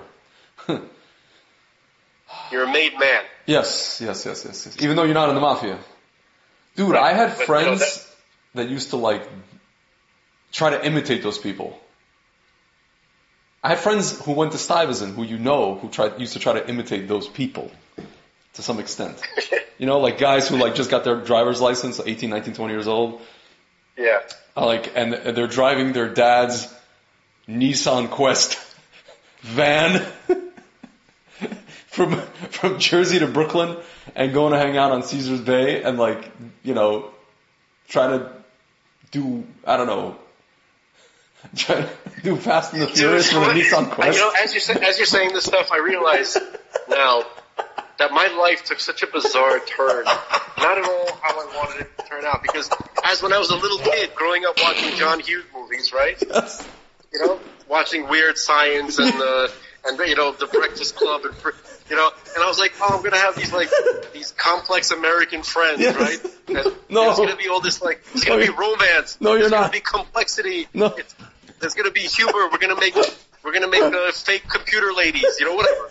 Instead, I end up hanging out with borders. It's so foreign to me who these people were. The Russian, you know what I mean? I never hung out with Russian kids until I became religious, until I was like 15. Never hung out with Russian kids, and I didn't understand. And it was just such a weird, it was such a culture shock that I. Wait a minute, can I ask you a question? Why did becoming going to the Frum community? Like, how did you meet? Why did it necessitate? I never actually went to the Frum community. No, I'm saying how did you meet Russian guys because as a result of being Frum? Like, where's the correlation there? It just kind of synchronized when I started getting interested in Torah because of Torah codes and the math. Okay. Right. Okay. And then so around that time, I started. For some reason, I can't remember how it happened. Yeah. But I talked to my friend Alex, right? Okay. And he introduced me to all of his friends, Uh-huh. the Alexes. Oh, the Sty people. Okay. Right? Mm-hmm. And some of them, I guess, were interested. Uh-huh. Like, some of the stuff that I was talking about, they never heard of it. And I think because of that, like, it was such an odd, unexpected thing for them. Yeah. Some of them would ask me, like, questions, and I would end up hanging out with them. And I'm like, you know, me and my 15-year-old head, I was like, oh, this is obviously what God wants me to do. Yeah. Like, obviously, all of this was synchronized so that I would, you know. Yeah. So I never actually became part of the religious community. I was always kind of like an independent. You were just that guy. Yeah. It's interesting. My story is kind of similar, but even before that, I just had Russian friends. But it was weird because I had two groups of Russian friends. That one group was the guys that I knew from high school from Jersey, which were more kind of Americanized but Russian, but Americanized a little bit. But then there's the other group of guys, well, like my friend who grew up, who lived in Brooklyn more than I did, for a longer time than I did. And even after he moved to Jersey, he still kind of stayed in that whole, like, because he went to Stuyvesant, you know, so he stayed in that whole New York, Brooklyn motif. And so I kind of went in between these two worlds. But I think when everybody graduated high school, we all gravitated back towards the Brooklyn motif. Manhattan/Brooklyn. You know? And that's when you get that's when you get all that stuff. All the you know. You know, because of how old you were when you came into this, right? You may not be able to relate to this, but when I first went to yeshiva, I wasn't trying to avoid the religious community. I actually wanted to be a part of it. Right? I also did not. So first, I also did not. I was trying to be a part of it. I did. I did. Mm-hmm. I actually wanted to in the beginning, right? So, and I remember I went to the first yeshiva that I went to was a place called TAB, Torah Academy of Brooklyn. Okay. And they had awesome rabbis there. So Rabbi Davidowitz, this great man. Where's this place? And this was it was around the corner from my house. No, but where was that? I lived on Coney Island Avenue and Avenue U. This was on East 9th. Okay. And Avenue U, between U and T. Okay. Okay? And it was in a small kind of it was a small yeshiva, you know? And I should have stayed there. I made a mistake by not. I should have stayed there. I ended up going to Sinai Academy, but Sinai Academy was good. It's a good place, and but it was for Russian kids. I was listening. A lot of guys. My mom wanted me to go there because she thought that the Russian kids who are they're good in math, and it would rub off on me, and I'd become a better student or something like that. If that didn't work out. But I should have stayed. I should have stayed at TAB. But I remember I still kept in touch with Rabbi Davidowitz, and I really wanted to go to to Yeshiva Staten Island. Yeah. You know, Moshe Feinstein's yeshiva, right? Or his son's yeshiva, but it's just this Rabbi Moshe Feinstein established it. Dude, is there any way I was very fond of Moshe Feinstein as much as the Rebbe.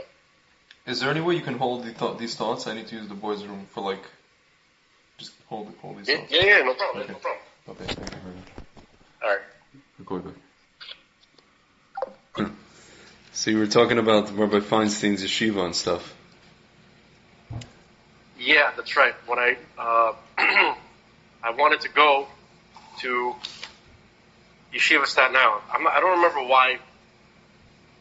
It was such. I really wanted to go there. You know what I mean? Like it was like it was very esteemed in my eyes. I mean, because it's a great yeshiva. It's one of the best. You know, and I loved Rabbi Feinstein. So I'm not sure what it was, you know, but so Rabbi Davidowitz from Tab, he went there, and he knew the rabbis, and he encouraged me to try to get in, and during one of the like summer breaks, he's like, come up to the bungalow colony. One of the rabbis from the yeshiva is going to be there. You're going to have an interview with him, and then I think that you're a shoo-in. And then I had the interview, and I was rejected. And Rabbi Davido was like shocked. He's like, I don't understand it, you know. Yeah. And so I think that was like kind of like my first, like, I think I've been thrown out of like every single yeshiva except for one that I left on by myself because I couldn't deal with it basically, but whatever. So it could have been different, right? Like it could have been like, people use the word fate, but if God would have just tweaked it a slight bit, I would have been probably a completely different person. Yeah. Which I don't know if that's, yeah. I don't know if that's a good or a bad thing. Yeah. But it's interesting that you still ended up meeting your wife, who was, I guess grew up in the Lubavitch family, and you were somehow, quote unquote, Lubavitch enough for the people who were setting you guys up or whatever it is. You know what I mean? No, it was just, it wasn't even that. It was my brother's ex-wife who set me up with her friend. That's what it came down to. Mm-hmm. Interesting. See, I don't have anybody's wives of, like, people that I know trying to set me up with their friends. It's really strange. I mean, I don't really know anybody either. I just happen to have a brother. No, I hear you. I'm just saying they keep trying to set me up with like their weird off the derech cousins. They have some sort of sisters who are not religious anymore, or cousin who's not religious anymore. Again, dude, I'm like the freaking personal appearances, man. Just personal Yoshka. You know what? How about this? Just do an experiment for a while, right? Get the whole getup. Get the suit with the hat. No, dude. Start coming to. Just listen. Just start coming to shul. Mm-hmm. Okay. Mm-hmm. And then see what happens. Dude, can I tell you something? Experiment, a sociological experiment. I hear what you're saying. You know that some of these girls they're married to the guys who dress like I do. So, and the guys who the guy who tried to set me up with this off their girl, he dresses like I do. It's not the way I dress thing in this particular case. It could be a lot of these guys, like, they were good boys when they were in yeshiva and they were part of the community, and then later on, after everything's already set up, they're married, then they can start, spreading their wings, so to speak. Okay. That's probably closer to what's going on. But what does that have to do with me? You're saying that the guys who are trying to set you up with their crazy cousins, right? They dress like you. So and they themselves wouldn't do that. One of them's a Baal Tshuva guy. So and his wife grew up from like Yemenite in Israel, but he's a Baal Tshuva guy who's part of the Rav Kook community. Dude, this has nothing to do with the way I dress. It's something. They all think these people think that you're Jesus. I don't know what they think. It's something else. I've gotten literally to a point where I'm literally saying to myself, Hashem is just trying to send me a message, and He wants me to go to some. He wants my actions to match my, what's in my heart. That's what He wants. Maybe that's the only thing I can think of. There's no other rational explanation for this. I should go with that. So yeah, I have to try that. But the thing is, I did try that, and it still didn't work. You have to try it longer. I tried it for a very long time. And by the way, when I was trying it, by the way, I still had people trying to set me up with girls who aren't from, or girls who are like not going to do anything, or girls who did something and then stopped. And I was still. Dude, your job is easy. Your job is so much easier now. All you got to do is say, "Look, is she from? No. Is she 28? No. No, thank you. Under 34. 34. Yeah. I thought we talked about under this. 34. Under 34. Should be 31. No older than 31. How about that? Dude, I have a cousin. He's 48. He's getting married to a 24-year-old girl who is African American from Detroit, but supposedly, allegedly, she's going to do. It's actually the weirdest story. She's going to do full giur, or she is going through full giur, I guess for herself, supposedly, allegedly. The guy himself, my cousin, used to be Baal Tshuva. And he stopped. And now he's about to marry this 24-year-old. He's 48 and she's 24. An African American. Well, she's good. If she's a convert, she's going to turn her around. Maybe. It's just very funny. The whole thing is very funny. And of course, my mom is like, "Ivo mama v ужасе." That whole thing. You know what I'm saying? No, she's like his father accepted it. Dude, Russian Jews, like secular Russian Jews, to them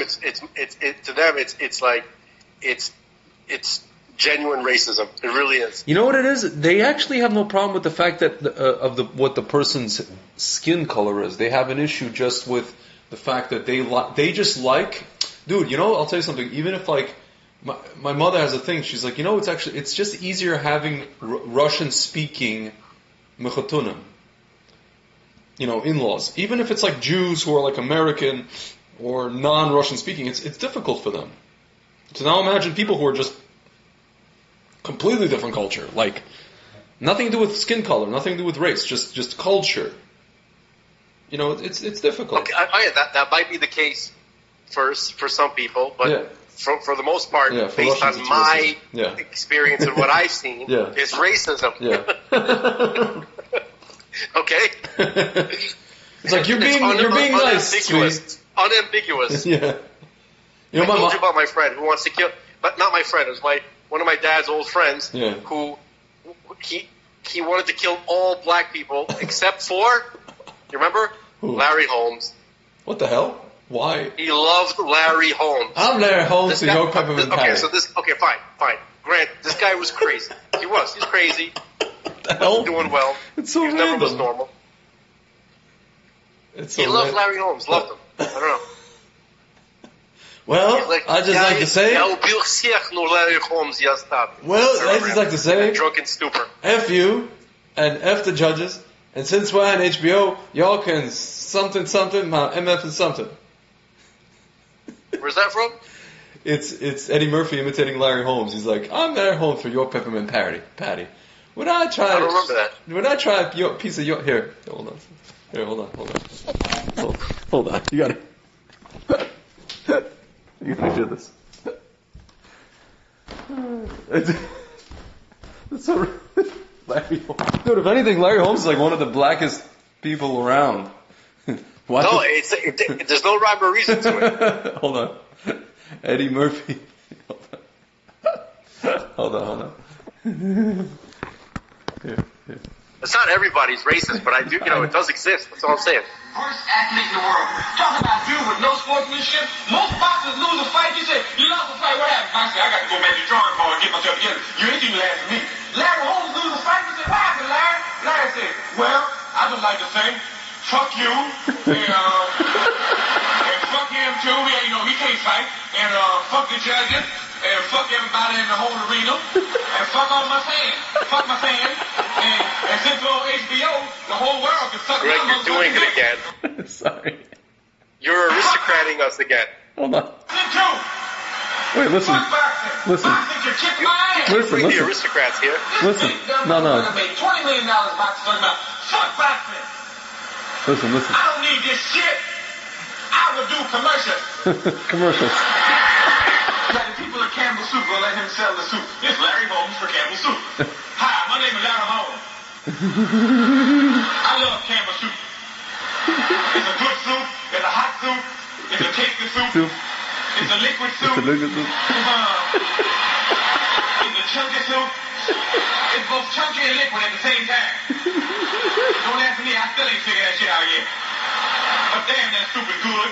And if you don't buy the soup, you can suck my motherfucking dick.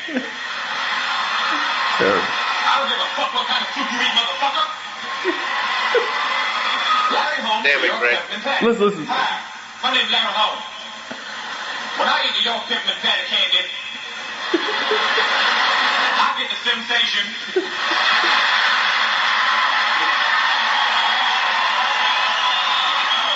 What the fuck you people laughing at? I said I get the sensation that the closest gonna get tonight. That I am running through the woods and little children is sprinkling cool water on my butt. Whatever. I barely heard it. All I heard was F this and F that. he's like, I'm Larry Holmes for York Peppermint Patty. And when I buy the York Peppermint Patty, I get the sensation. The little children that's sprinkling cool water on my butt. It's weird. He's like, I'm Larry Holmes for the Campbell soup. And my favorite soup of all. Soup? It's a liquid soup? It's a hot soup. It's a liquid soup. I like soup. It's just like, so random. No, my mom said, she's like, well, at least there's going to be good music at the wedding. There's no guarantee of that. Not these days. Yeah. I asked my mom, I'm like... She's 20... How old is this girl? 24? 24. Her music is awful. Oh, yeah. No, but maybe the parents. Motown. This ain't Motown. Yeah. The parents probably would like the music. From Detroit, She's from Detroit. Right, that's what I'm saying. She's not listening to Motown. Yeah. Because she's 24. Nobody 24 listens to Motown. She's listening I don't care if they're from Detroit. She's listening to... Yeah. Pinda. Remember the Panda song? The Pinda? Yeah. Oh my god. That's already old, right? Dude, that's already like... I got to play this for you. This is Snoop Dogg. Is it F this and F that? No, it's not. There's no F. There's no F. You got to hear this. This is Snoop Dogg making fun of rappers today. This is hilarious. Snoop Dogg impersonates today's rappers sound-alike flow. Listen. Here, I'm going to do this long version. Hold on a second. This is... One sec. I don't know if this is the... hold on.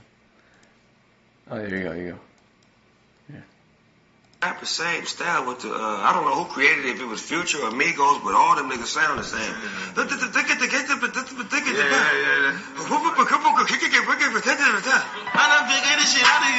Hold on, I want you to hear the whole thing that he does. You feel me? All right. Yeah, so it's always going to be something new. When a person decides to be themselves, this is 50 they Cent. offer something no one else can be. Yeah, because once you be you, who could be you but you? Right. That's what's wrong right now. Everybody trying to rap the same style with the, I don't know who created it, if it was Future or Migos, but all them niggas sound the same.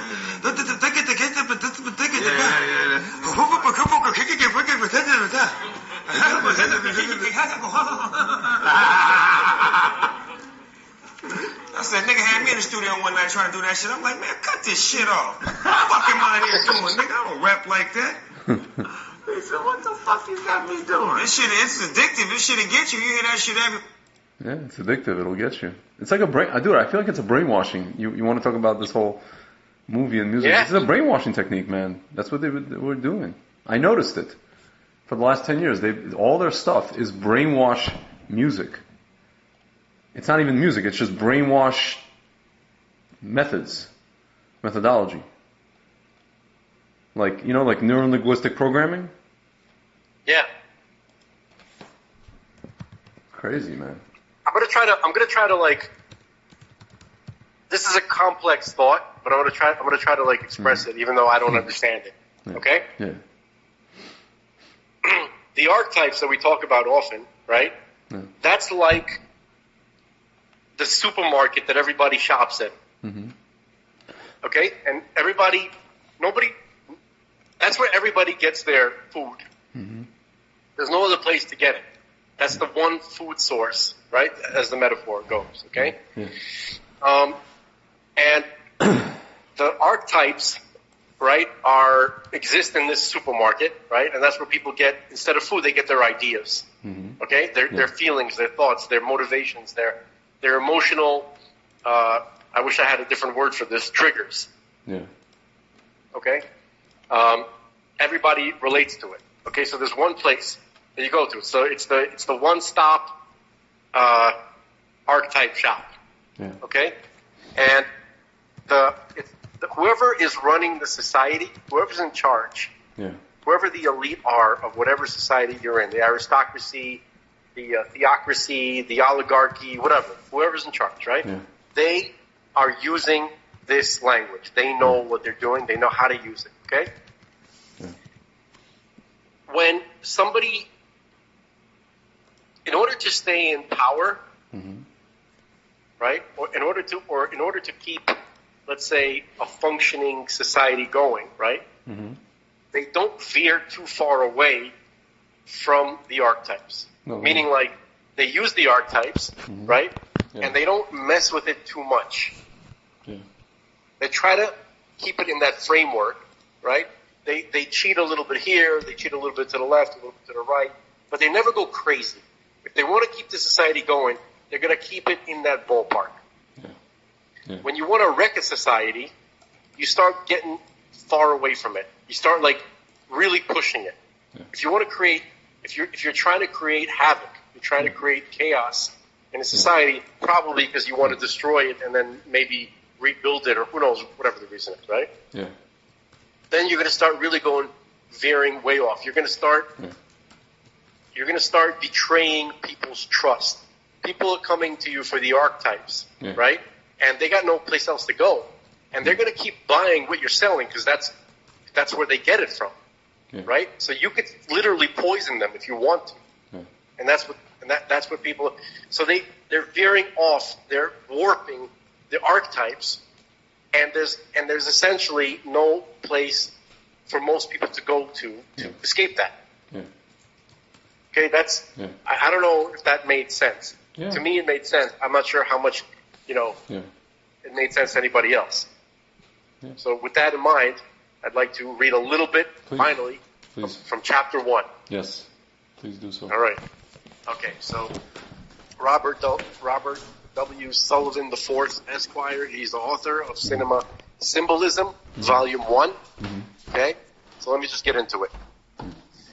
Chapter 1, what an excellent day for an exorcism. What the hell? Yeah. Okay, here's a quote. There were several ways of determining that a person was a demonic, including, not a demonic, a demoniac. Yeah. Which is including what? facials. Say again? Which is what? What would the demoniac be? I think this is from 1818, which just means if person is possessed by a demon. Okay. Okay, so including facial swelling, grimaces, insensitivity and leprosy, immobility, twitching of the stomach, staring, French answers to Latin questions, and the absence of bleeding from cuts. Okay, that's interesting. This is from a book called Dictionnaire Infernal from Colin de Plancy, 1818.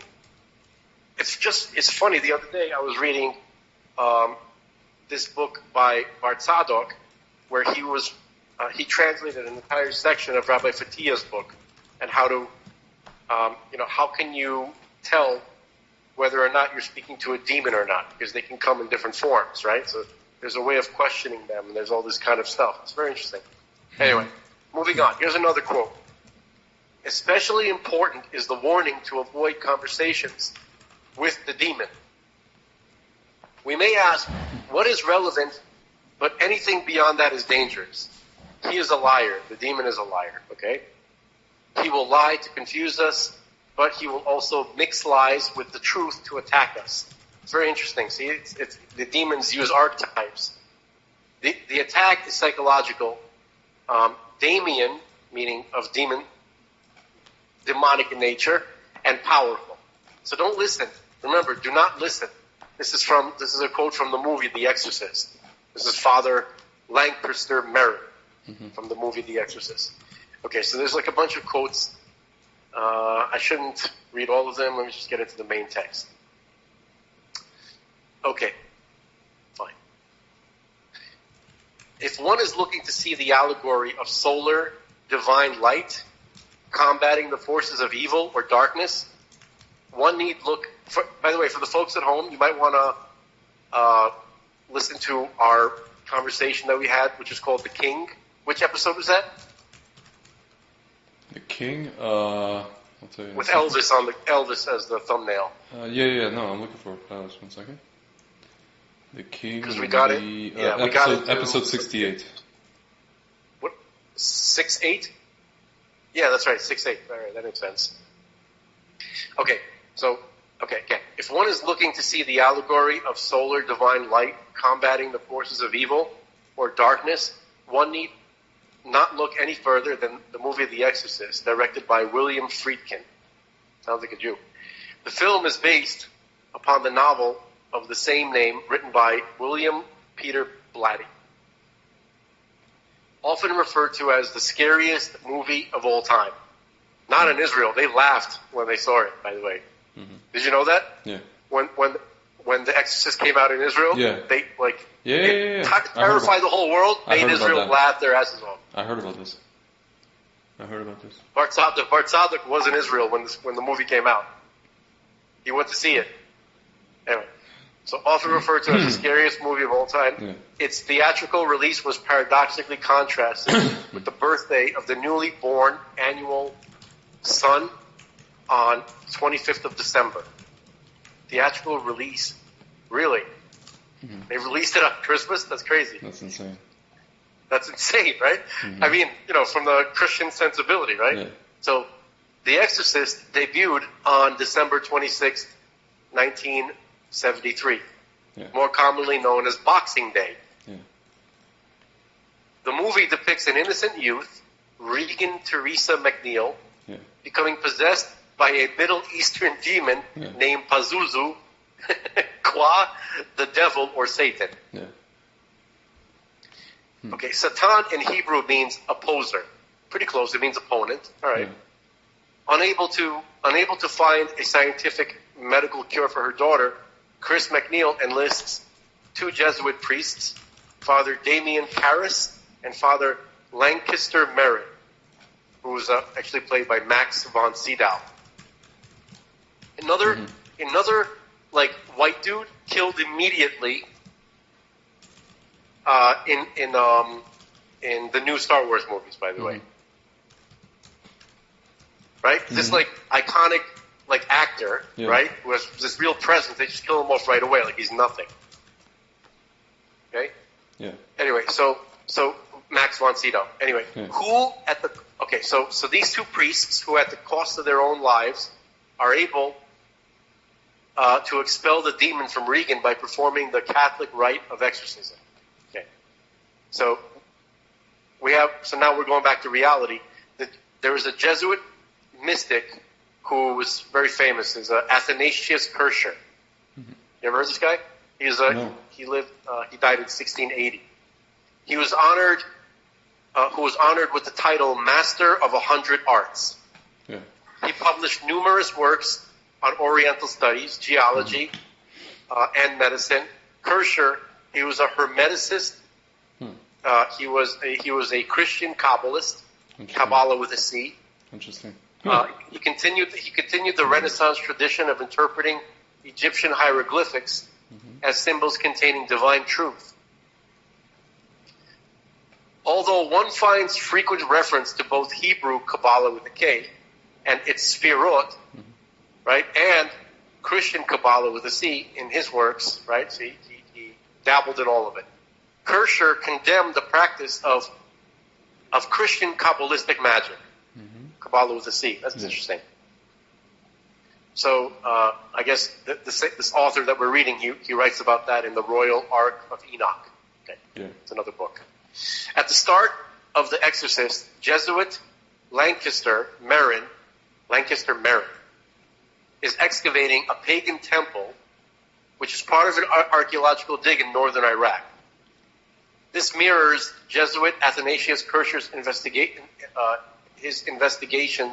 in Christianity's Egyptian pagan origins in the 17th century. That's amazing. Yeah. Wow. Athanasius Kircher was investigating the Egyptian pagan origins of Christianity. Remember, he's a Jesuit priest. And he did this in the 17th century. Merrin, from the movie, right, like Kircher, before him, is an archaeologist interested in unearthing pagan sites and ruins to uncover higher spiritual Christian truths. To Kircher, the sun was a holy father at dawn being resurrected, thus defeating the darkness of the night. The night represented by the Greek-Egyptian Typhon Set, personas. Yeah. These are archetypes. Yeah. The sun is at full strength at high noon when the sun is youthfully energized, and at evening the sun descends into the ghostly underworld beneath the western horizon, becoming a holy ghost or spirit. Okay.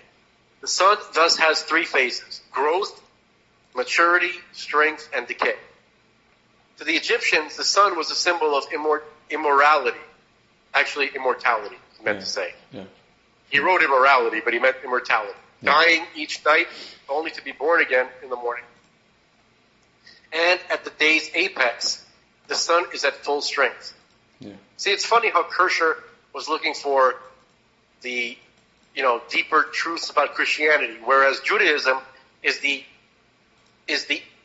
negative of the Egyptian religion. They're they do everything in opposition to it.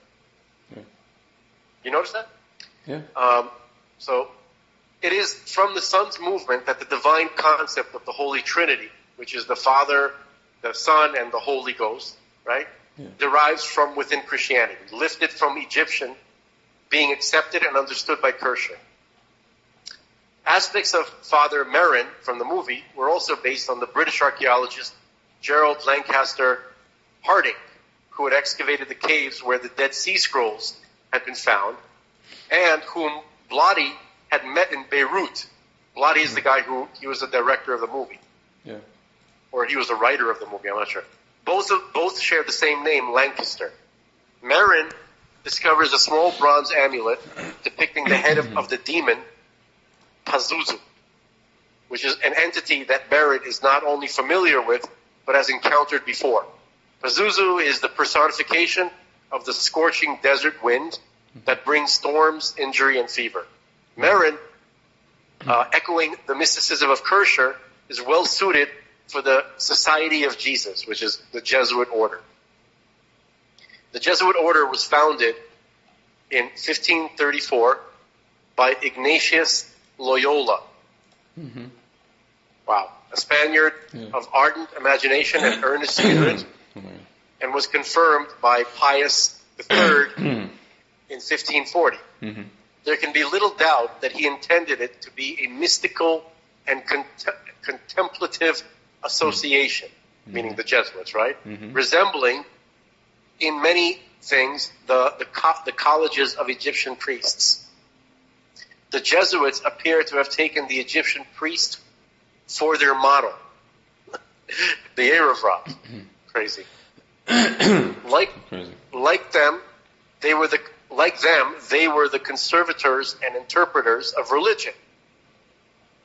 The vows they pronounced bound them to their company, as dissolubly as the interest and politics of the Egyptian priests fixed them in the sacred college of Memphis, after the order of Jesus had fallen from its high estate and became merely a secret society of political agitators and intriguers. Some ardent, enthusiastic men conceived the idea of superseding it by a new order that should retain all the good of the old and be better adapted to the circumstances of modern times and the wants of modern society. The society of the Illuminati and that of the Rosicrucians were formed with this aim and purpose. Yeah.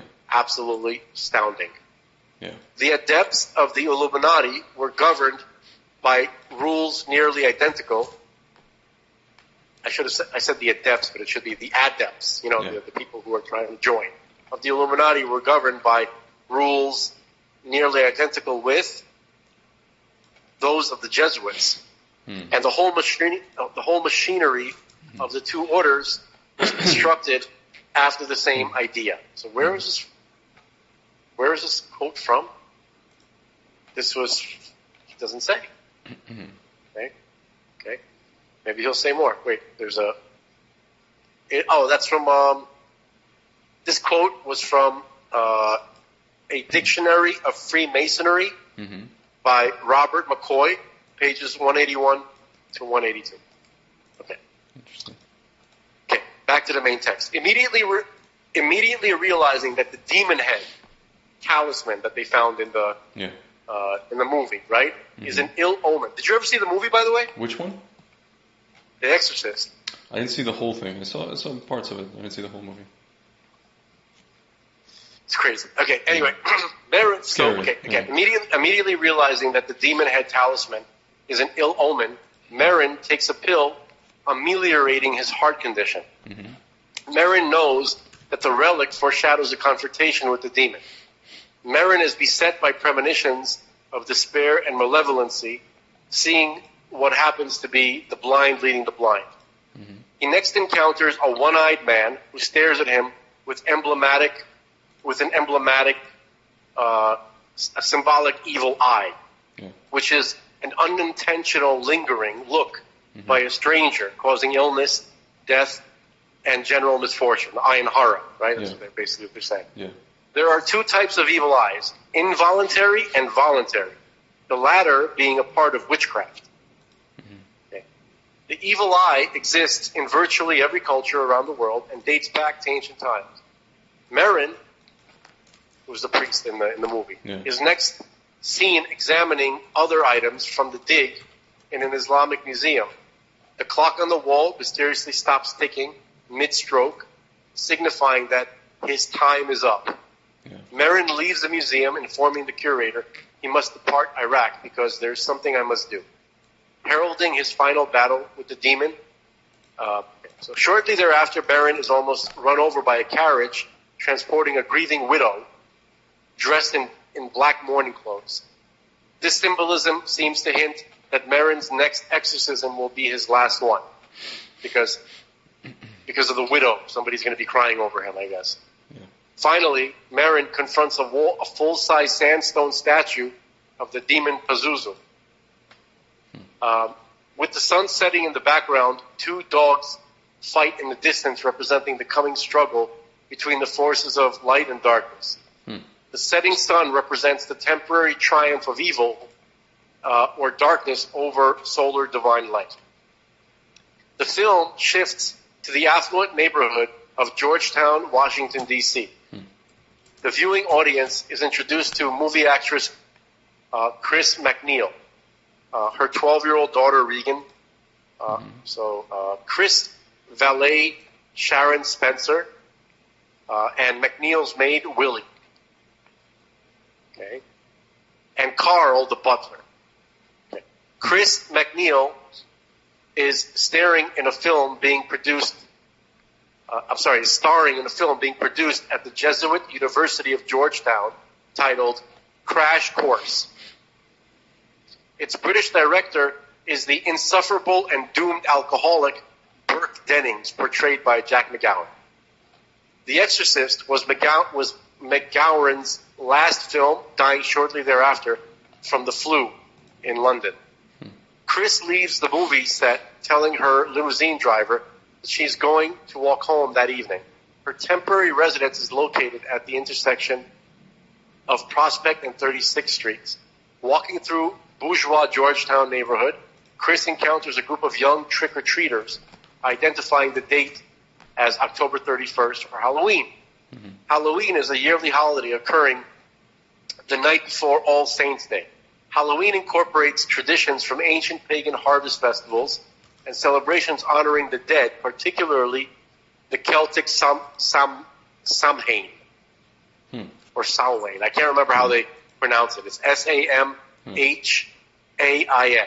or Samhain, something like that. Interesting. Okay, yeah. That's the real name of Halloween, by the way. Yeah. Yeah.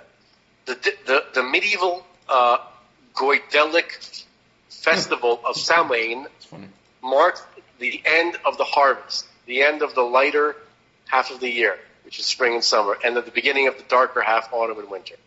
Most commonly, it is held on 31st of October to November 1st, delineating the halfway mark between the autumn equinox and the winter solstice. The souls of the dead were said to revisit their homes on Samhain. Halloween occurs after the autumnal equinox, when the sun is heading toward symbolic death. The winter solstice, which is the winter solstice, when the days become noticeably shorter and darkness or night is prolonged symbolically, right, which exalts evil, right. So therefore, one can conclude that the identification of Halloween and the dying or waning sun signifies the coming of evil and darkness into the McNeil household and to Georgetown in general. Yeah. Not only does the demon attack Regan, it also defaces a statue of the Virgin Mary in Georgetown University's Dahlgren Chapel. The demon Pazuzu enters Regan through her solo use of a Ouija board. Weird. Yeah, William, which is the William Flute edition. I don't know. I didn't know there were different editions of it. At first, Pazuzu benevolently identifies itself under the alias Captain Howdy.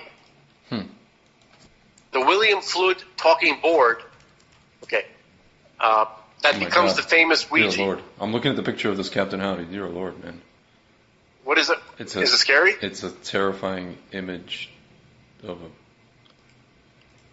what? Like a mask thing, but it's scary. It's scary stuff, man. Anyway. Okay. Yeah. Okay. So this board becomes the Ouija. It was first marketed in Baltimore, Maryland, in the early 1890s by Charles W. Kennard of Kennard Novelty Company. Kennard gave the board the name Ouija, which he believed to be the Egyptian word for luck. It is not. The word Ouija is a combination of the French and German words for yes, which is oui and ya, right? Ouija. Okay, anyway. So the oui, because it's spelled Q-U-I, actually it's spelled O-U-I, and then that's how you say oui in French. And then ya in German is J-A, so Ouija, whatever. Okay, the Ouija board as a tool to speak to angels and demons or foresee the future originates from scrying devices such as black mirrors that were used by Renaissance Kabbalists, with a Christian Kabbalist with a C, occultists, sorcerers, magicians such as Edward Kelly and Dr. John Dee, the latter who served as Queen Elizabeth's the first court astrologer and soothsayer. By the way, the Hebrew Kabbalists also use it, but that's between you and me. Okay? No one should know about that. Yes. Okay. Regan's, the Black Mirror, I mean. Regan's condition deteriorates, and actually not the Black Mirror. No, I'm sorry, no, it is the Black Mirror, right. Regan's condition deteriorates, and the demon begins to manifest itself. She is diagnosed by doctors Klein and Taney, okay, 2 doctors. Their conclusion is that Regan needs to undergo a series of spinal taps to locate brain defects or scarring, which may be causing her bizarre and increasingly destructive behavior. Yeah. The results of the spinals proved to be negative, and a psychological explanation is now sought to understand what is wrong with Regan. Regan McNeil, now becoming fully possessed by the demon, is taken to the Barringer Clinic, and it's a clinic and a foundation for observation and diagnosis. Fine. Chris is informed in a meeting that Regan suffers from somnambular form possession. You know what that is? You've heard that? Somnambulist is it's what's it called? Somnambulism is sleepwalking. Okay. So what's Look at Greg. Yes. Look at you, Greg. Somnambul. I can't even spell it, and you know what it is. I can't even pronounce it. Somnambular form possession is a rare form of anxiety where the victim comes to believe that their body has become inhabited by an evil spirit. So basically, that's just the clinical modern way of saying possession. But we don't believe it. Okay, fine. So Dr. Barringer, the head of the clinic, reports that there's nothing they can do. At this meeting, Chris, who is Christ, right? Their names are one letter apart, sits at the head of the table, surrounded by 12 doctors mirroring the 4 Gospels and their account of the Last Supper, at which Jesus sat at the head of the table, enveloped by the 12 apostles. Visually, this reflects Leonardo da Vinci's painting of the Last Supper, where Jesus sits at the middle of the table, surrounded by his 12 followers on either side. So this iconography suggests that Regan needs a spiritual, not a medical remedy. Okay. So Jesus is esoterically referenced again by Chris when she hears Dr. Barringer tell her that he and his fellow doctors are powerless to treat her daughter. A frustrated and distressed Chris yells at them, "You're sorry?" And then she says, "Jesus Christ," right? And then 88 doctors, and all you can tell me with all of your bullshit. Okay? So that's what the character said in the movie. So you're sorry, 88 doctors, and all you can tell me with all of your bullshit is sorry? So why 88? The number 88 forms an arcane nexus to Greek gematria, a division of practical Kabbalah. He actually spelled it with a K here for some reason, assigning numerical values of letters and analogies between words and phrases, within which the number 888 is numerically equivalent in Greek to Jesus. Okay? So then he actually shows, he's like, there's the I, the E, the S, the O, the U, and the S. That's how you say Jesus or Iosis or something like that in Greek. So the Greek gematria is 888. Okay, and this is foreshadowing that a spiritual and numinous cure is needed for Regan. Thus, the number 88 spoken by Chris signifies that Jesus or divine solar light, right? That's the archetype, or the solar deity, right? Is necessary to drive the darkness or the evil from young Regan. The number 88 appears in. Do you remember where 88 comes from? Like, if you think of an 88 in the movie, can you remember? Like, what's the first one that? 88 in a movie?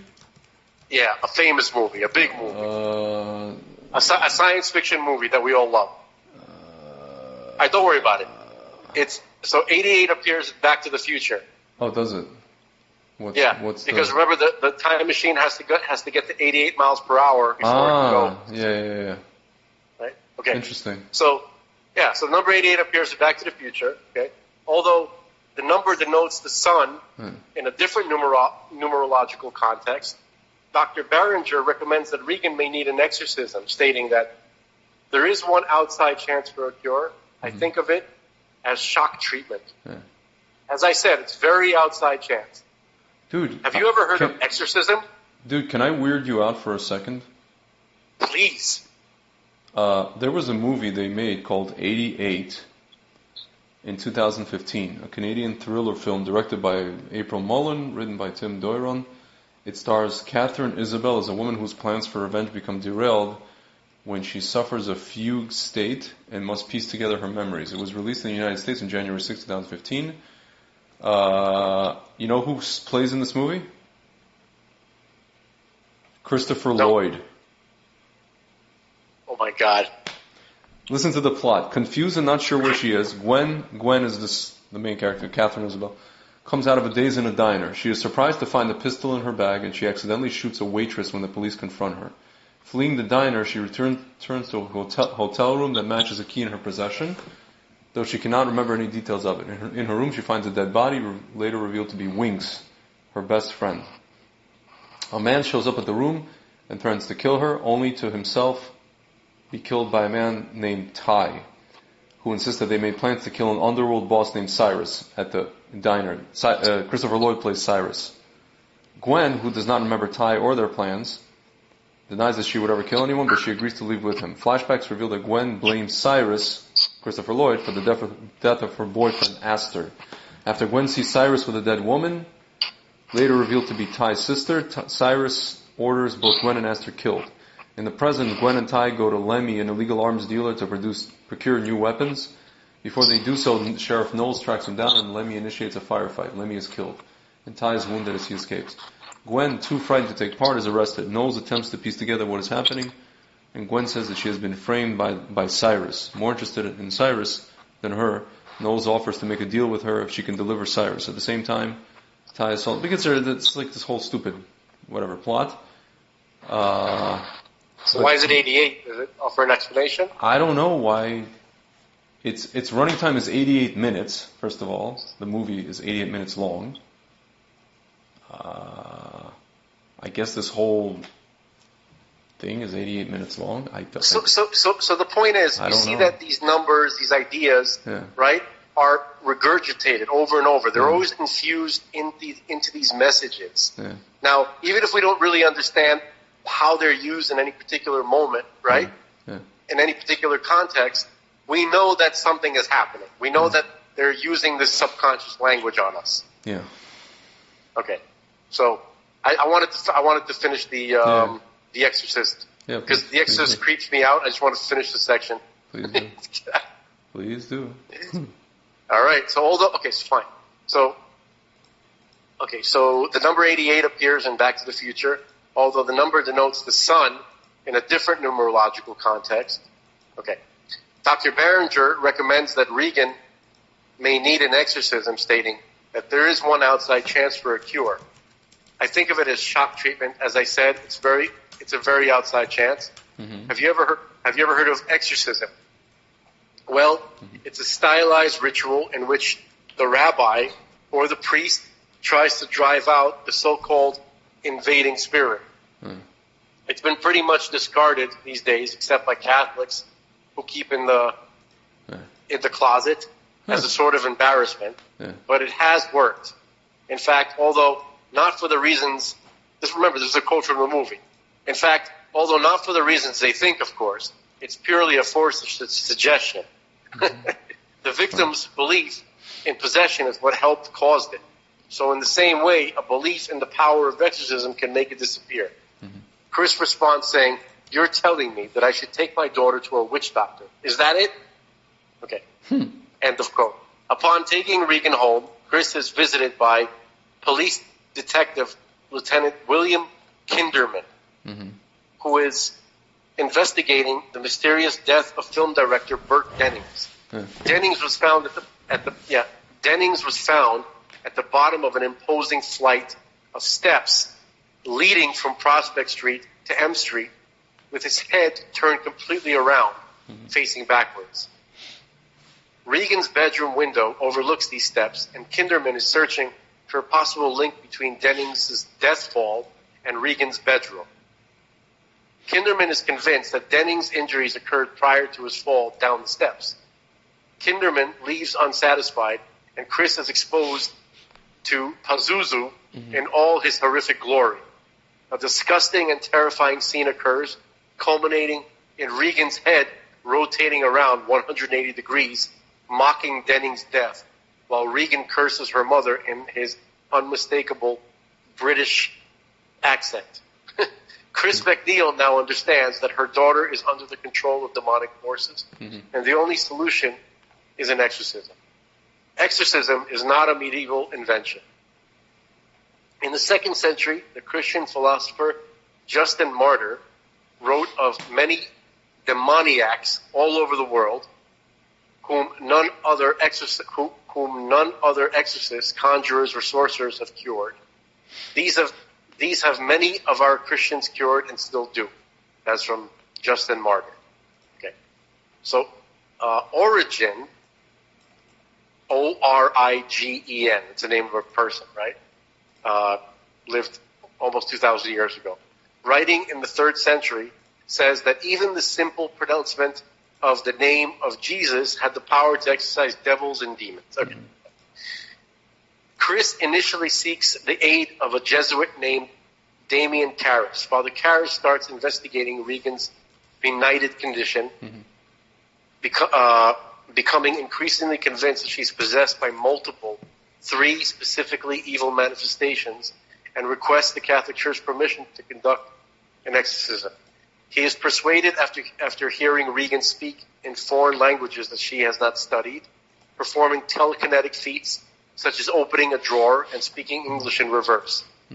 The Catholic Church grants permission with the condition that Karras assist, while the exorcist will be Father Lancaster Merrin, who has recently returned to the United States from Iraq. Merrin is currently at the Jesuit Seminary in Woodstock, Maryland, working on another book. Merrin is seen walking through the Maryland woods when a young priest hands Merrin a letter requesting that he perform the exorcism. Notice that he does not open the envelope in the movie, right? If you see the movie. Rather, he calmly places it in his pocket, eerily sensing what the document inside is requesting him to do. The exorcism proceeds with Merrin in charge and Karras assisting. The only established form of exorcism is that found in the Ritual Romanum, which is a book of services used by Roman Catholic priests. Exorcism grew out of the New Testament accounts. In my name shall thou cast out devils. That's from Luke or something. During the ritual, demons are commanded to depart in the name of Jesus, returning them to hell. However powerful the demon may be, he must ultimately yield to the power of Jesus. The exorcist also calls upon the saints, the Virgin Mary, the angels, especially the Archangel Michael, who is an ancient foe of the devil. Okay? Merrin's occult formula involves the invocation of Jesus, the solar trinity, and making the sign of the cross to dispel this demon. Okay? Father Merrin invokes the astro-theological solar icons, admonishing the demon. He said, it's God himself who commands you. Fine. The majestic Jesus commands you. God the Father commands you. And then God the Son and a bunch of other Christian stuff. God the Holy Spirit commands you. The mystery of the cross commands you, right? All this kind of stuff. So the blood of the martyrs commands you. To expel the demon, Merrin also employs a purple stole, holy water, and a crucifix during the ritual. These Jesuit rites, spells, and incantations symbolically express Merrin's attempt to control the demonic being that infests the girl and the material world. On symbolism, Carl Jung notes that it is constantly used to represent concepts that we cannot define or fully comprehend. That's where symbolism really comes into play. That's why we use them. Jung adds that this is why all religions employ symbolic language or images, and why ceremonial magic does as well. Okay. So, during the exorcism, one can clearly see the breath of the 2 priests and of Regan McNeil. This demonstrates that Regan's bedroom is freezing cold due to the presence of this demon. Within the Christian mythos, the idea of hell being a place of extreme cold makes you think of Dante Alighieri's Inferno, the Divine Comedy, right? Where Satan dwells in the lowest circle of hell, which is frozen. It's a frozen, frigid wasteland called Lake Cocytus. Cocytus. So this can also be found in the religion of Islam, which has a hell of ice, unbearable blizzards and snow called Zamharir. Alighieri's Satan features 3 faces emblematic of the three faces of, I don't know how to pronounce this, Hecate. Hecate? Yeah. Hecate. Hecate, with the chief gods preserving over magic and spells. She witnessed this is an archetype. Yeah, she witnessed the abduction of Demeter's daughter Persephone to the underworld, and torch in hand assisted the search for her. Thus pillars called Hecate stood at crossroads and doorways, perhaps to keep away evil spirits. Right. So in Dante Alighieri's Satan, it features three faces emblematic of the three faces of Hecate, who is a Diana-like goddess, lowercase g, of malevolent magic. Yeah. So it has been argued that Dante's Inferno is Kabbalistic and Gnostic. His journey through the underworld echoing the initiation rites of the mysteries of Eleusis and Thebes. Yeah. Okay. Dante also you know that they had a Hecate, a Disney version of Hecate in the animated Hercules movie? I didn't see it. Did you see it? Disney, no, but I'm looking at it now, and one of the things is a Disney character, Disney cartoon Hecate. Dude, Disney is sick. They are sick. They have that Maleficent character. Yeah. Dude, they're a bunch of like it's like demonic stuff, man. These people. I'm not 100% convinced that it started out that way. They didn't start out that way, but they became. But Walt Disney, straight from the beginning, he's definitely a Mason. He's an anti-Semite. You know that, right? I heard that, no, and then he was wait. It would seem that is not true. Can I just? It would seem that during his time he received awards from Jewish organizations for his philanthropy and stuff like that. Okay. Let me read something to you. I'm going to read something to you. Yeah, this is an article called Walt the Quasi-Nazi. Okay. Walt the Quasi-Nazi. The fascist history of Disney is still influencing American life. Since the inception of Walt Disney Company, it's not just the iconic images, stories, and characters that have left an indelible mark on the American psyche. The multimedia conglomerate has shaped American life in other ways, many of them derived and informed by the decidedly fascist, anti-Semitic, anti-labor union, conservative, and religious. Okay, so this is they're connecting to conservatives.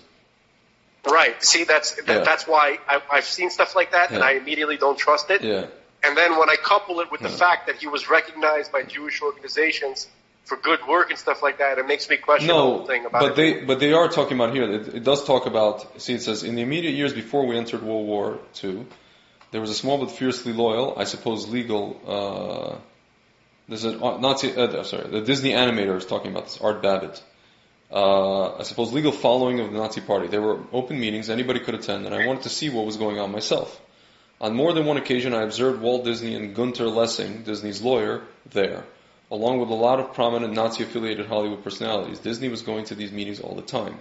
They were none other than the meetings of the German-American Bund or the American Nazi Party. So I want to just, instead of looking at this lefty website, I want to Google now Walt Disney and here, German-American Bund. So now you go to this. One second.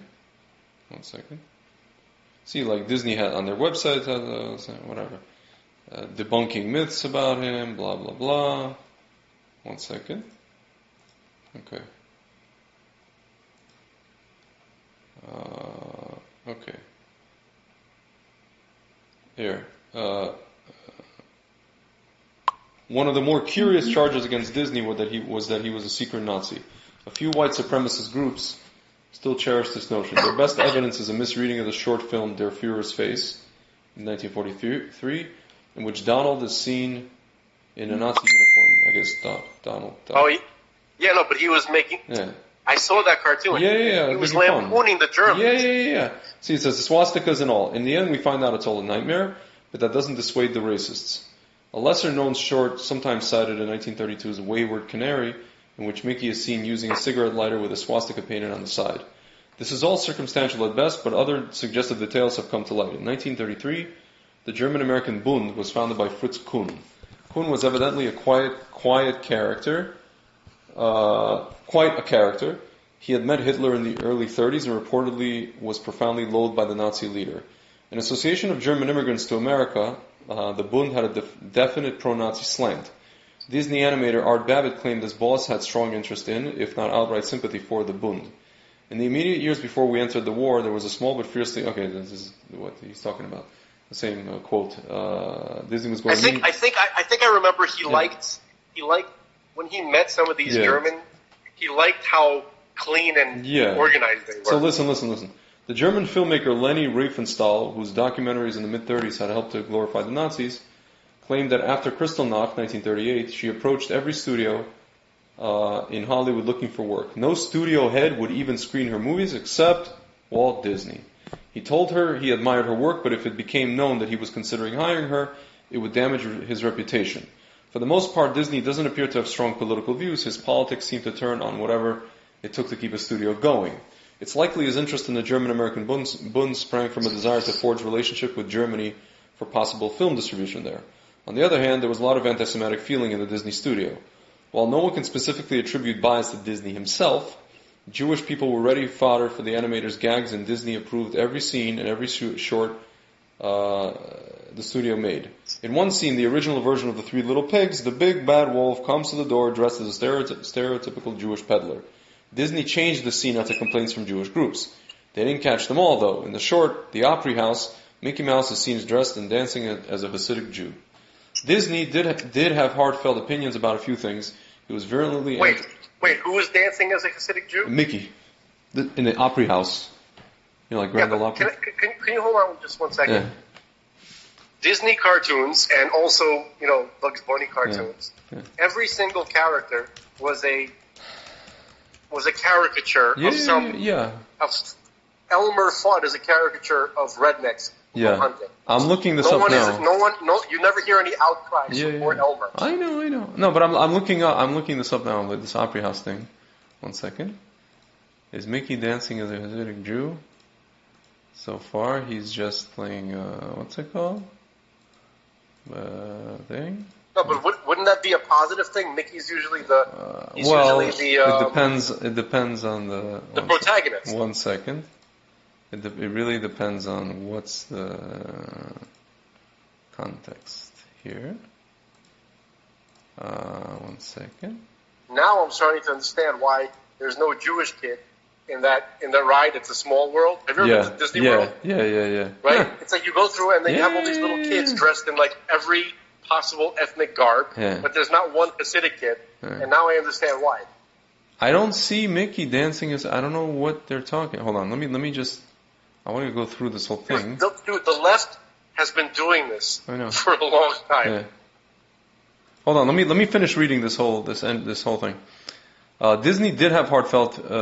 He was virulently anti-communist, and he was suspicious of unions, much like other studio heads of his day. In 1941, a strike was called against the Disney studios by animators and other artists, dissatisfied that they got no on-screen credit for their work and were paid less than animators at other studios. Walt felt his company was more of a family and that the camaraderie compensated for substandard wages. He considered the strike a result of growing communist conspiracy in the United States. The dispute ended bitterly and hardened Disney's conservative and anti-communist attitudes. Eventually, he was called before the House Un-American Activities Committee as a friendly witness, naming names of suspected communists in Hollywood. The complete transcript of his testimony... Wait. Just want you to know that the left uses like routing communists as anti-Semitism. No, I know. It's not. I'm glad they did that. They should have got all of them. Yeah. Listen, there is some inconclusive evidence that he might have been an FBI informant. However, this allegation comes from Mark Elliott's book, Walt Disney, America's Dark Prince, which, while largely factual, does have parts that could use a good debunking. So take this with a large dose of salt. So basically, listen, I don't know what Walt Disney was into. I don't know this. I don't know that. I just know that in the past probably 20 years or 25 years, Disney has turned into something vile. Yeah, I'm talking about like Walt Disney himself. Yeah. The guy, look. He was a businessman. All I'm saying is that I don't think he was an anti-Semite, but he was a weirdo. He was a weirdo. He was eccentric. That's what they write about him. He was eccentric. Yeah. He was creative, and he definitely was in love with the image of, like he had, like how kind of like the Nazis they were using the image of, what was that woman that we saw? The one who started the tools. Yeah. He was in love with that like angelic woman, princess image. Right. He was in love with the same kind of fantasy. Yeah. But he decided to make cartoons for children. Yeah. And Hitler decided to kill the whole world. Yes, the only thing is like these cartoons for children give this like idyllic picture of what's supposed to be like the perfect girl that girls should like so to speak aspire to. You're right. It's not. I'm not saying it's positive. Yeah. I'm just saying it's not freaking necessarily malevolent either. Yeah. I'm not sure. I'm not sure if he's totally wrong, to be honest with you. Yeah. Because it seems unfair, and life is definitely unfair, right? Yeah. And I'm definitely not Mr. Universe, right? Yeah. As my photograph to you exhibits, right? But at the same time, physical beauty and symmetry, right? It does symbolize health. Yeah. You understand? Like being proportionate, there is something to it. Yeah. And even in the Torah, right? Yeah. Everybody, like Joseph was the most handsome man in the world, right? Yeah. Rachel, Yeah. it goes out of its way. The Torah uses ink, spends ink to describe her beautiful form. Yeah. And like if that's negative, then why, right? And it's not just a spiritual metaphor. It's physical. It's meant to be understood literally as well. Yeah.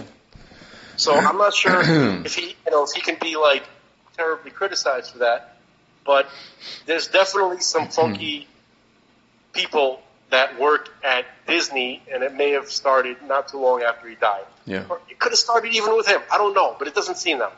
Yeah. All right. Please. So, did you finish reading? Yeah. All right.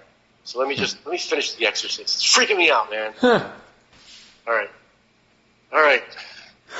Fine. Okay. Let's see. Okay, so Alighieri's Satan, Dante Alighieri's Satan, features three faces emblematic of the three faces of Hecate. Is that what we decided on? Hecate? Hecate, yeah. Hecate? I'm not sure. Right? Yeah. Right, who was a Diana-like goddess. Diana was a Mesopotamian. She was a Sumerian, pre-ISIS figure. Yeah. Okay? So, I think the Egyptian ISIS, now they're saying they got it from Diana. Whatever. Okay. So Hecate, who is Diana-like goddess of malevolent magic. It has been argued that Dante's Inferno is Kabbalistic and Gnostic.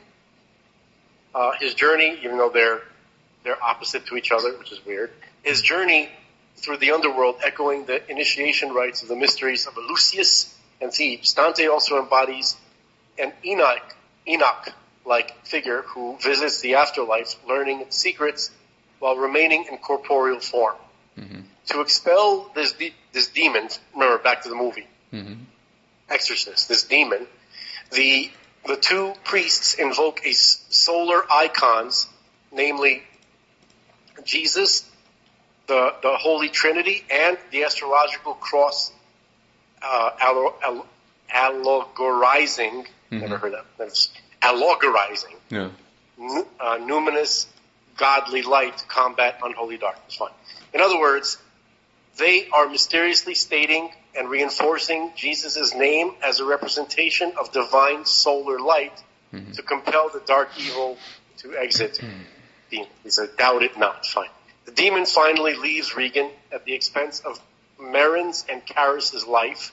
Karis becomes possessed by the demon, but hurls himself out of Regan's window, plummeting down the same flight of steps that Dennings fell.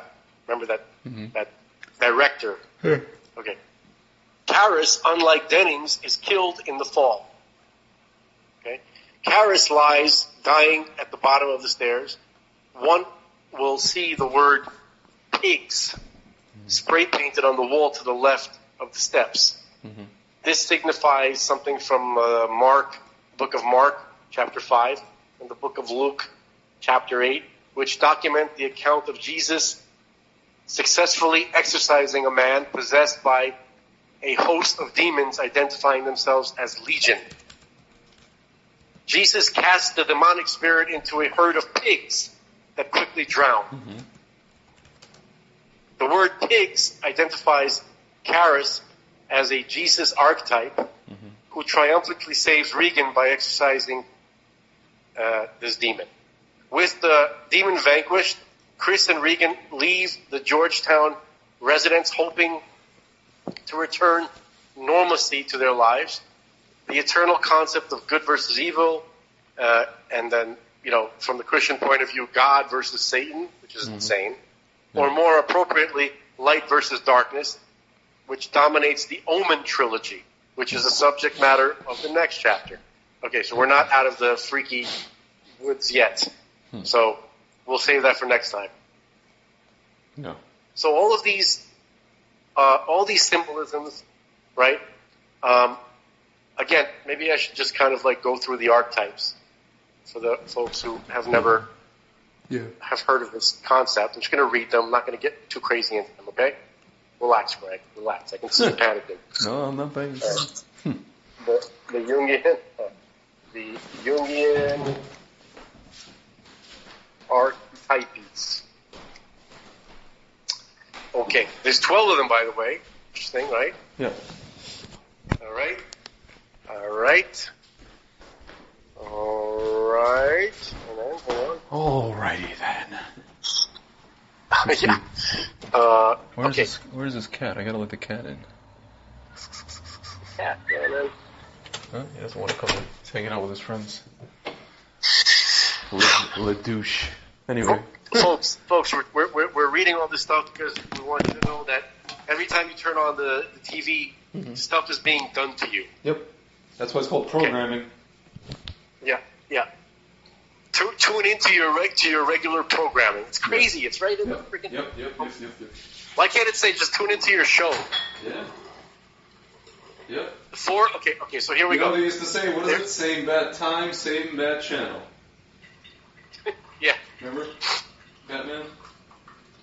That's right. The same bad time, the same bad... The original Batman. Yep. Right? Like the 60s, in the 60s. Yeah. When he does the dance, the bat dance, the Watusi. No, the Batusi.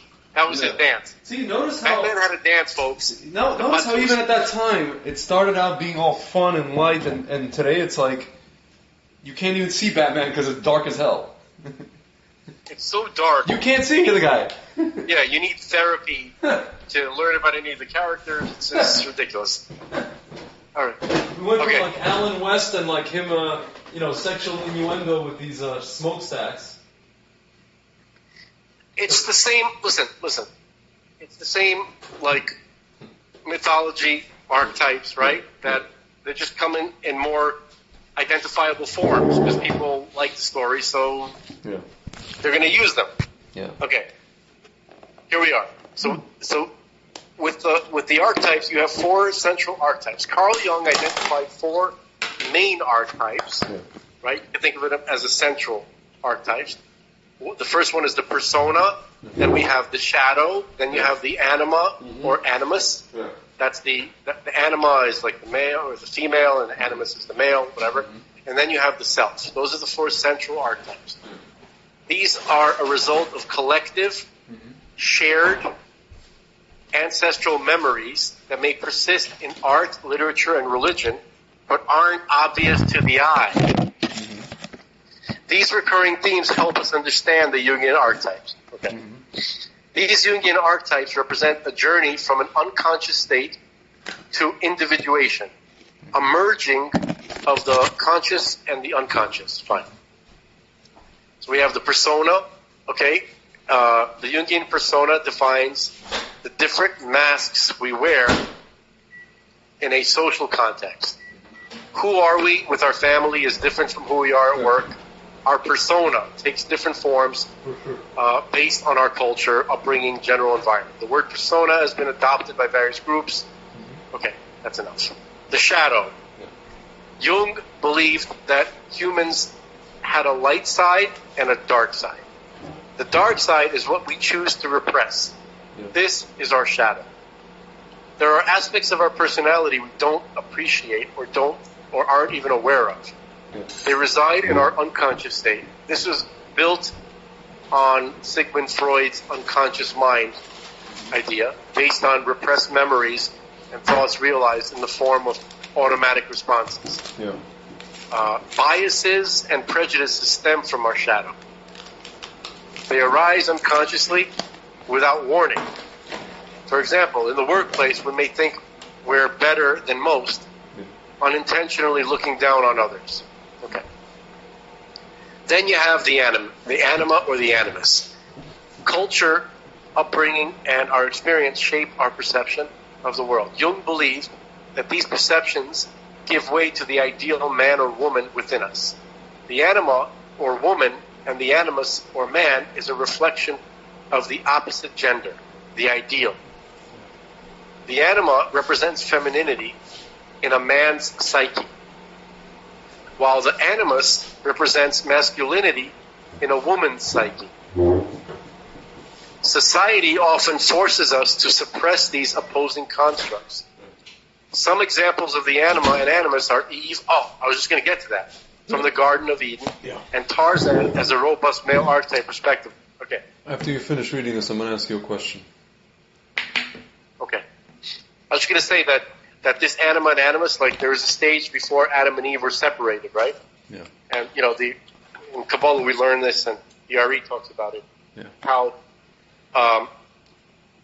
before they're separated, before Adam actually met Chava face to face, he had a picture in his mind as to what she was like, and it was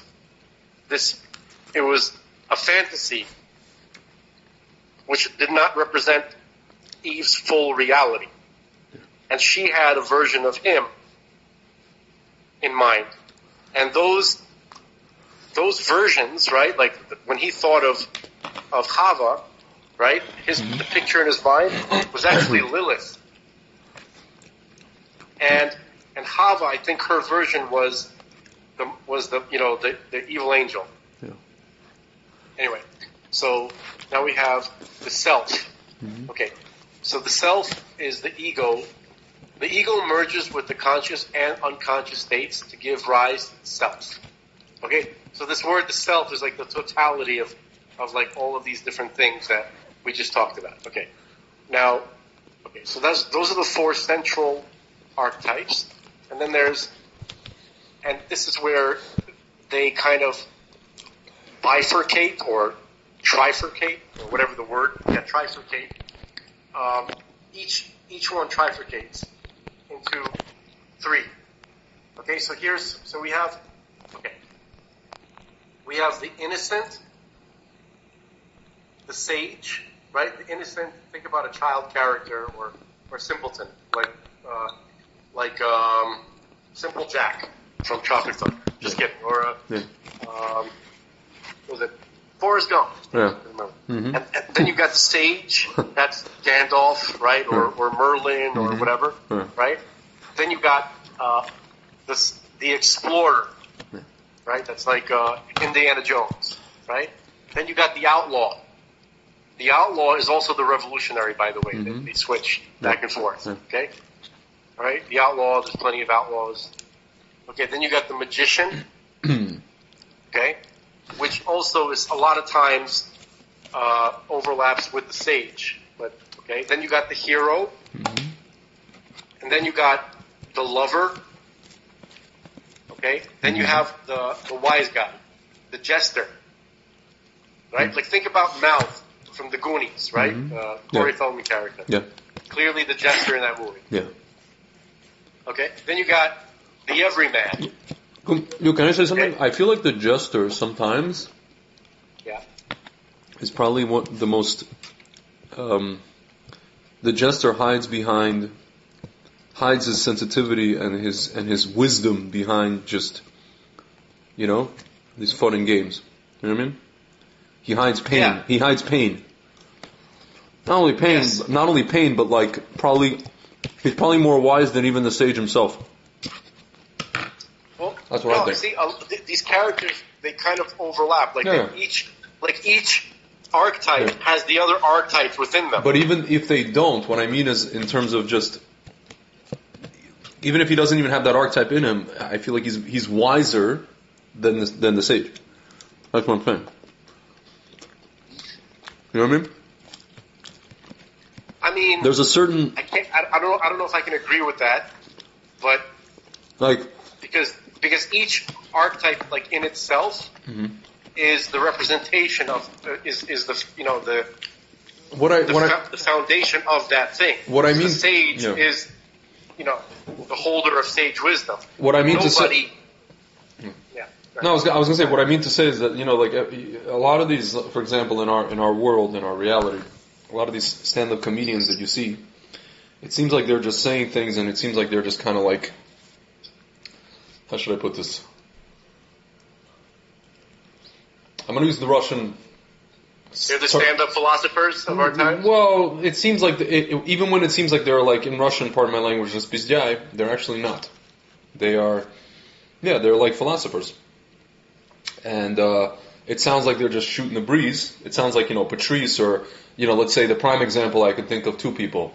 One was George Carlin, and the other guy was, what's his name, Hicks. It sounds like they're just shooting the breeze about, I don't know, whatever it is. But ironically, only after they pass away, and then 10 years or 20 years go by, and not only philosophers, but they turn out to be like Nevi'im in some ways. Whatever they were talking about has come. I feel about Carlin, but I'm saying, like, you could. I'm just saying, like, whatever. Let's say you're a Martian and you landed on this planet. You don't know who Carlin is. You don't know this. All you know is you saw his videos from 20 years ago, and then you look at what's happening today, right? Or even Bill Hicks, and you're just like, whoa. Like, these guys were, trying to make people laugh. I guess they were quote unquote jesters, but they were onto something. You know what I'm saying? Well, it's very interesting that Rabbah, from our great sage from the Talmud, he would begin every lesson with a joke. Yeah. So a sage understands the value of humor, of the jest. Can you please? They're not naturally divorced from each other. No. So can you please tell me why guys in my yeshiva, I don't know about rabbis, but definitely the guys. Gullus. It's called Gullus. They could not begin anything with any joke. They could not end with anything with any joke or begin anything with any joke. I heard one of my rabbis say something very wise, which can kind of, they might be right.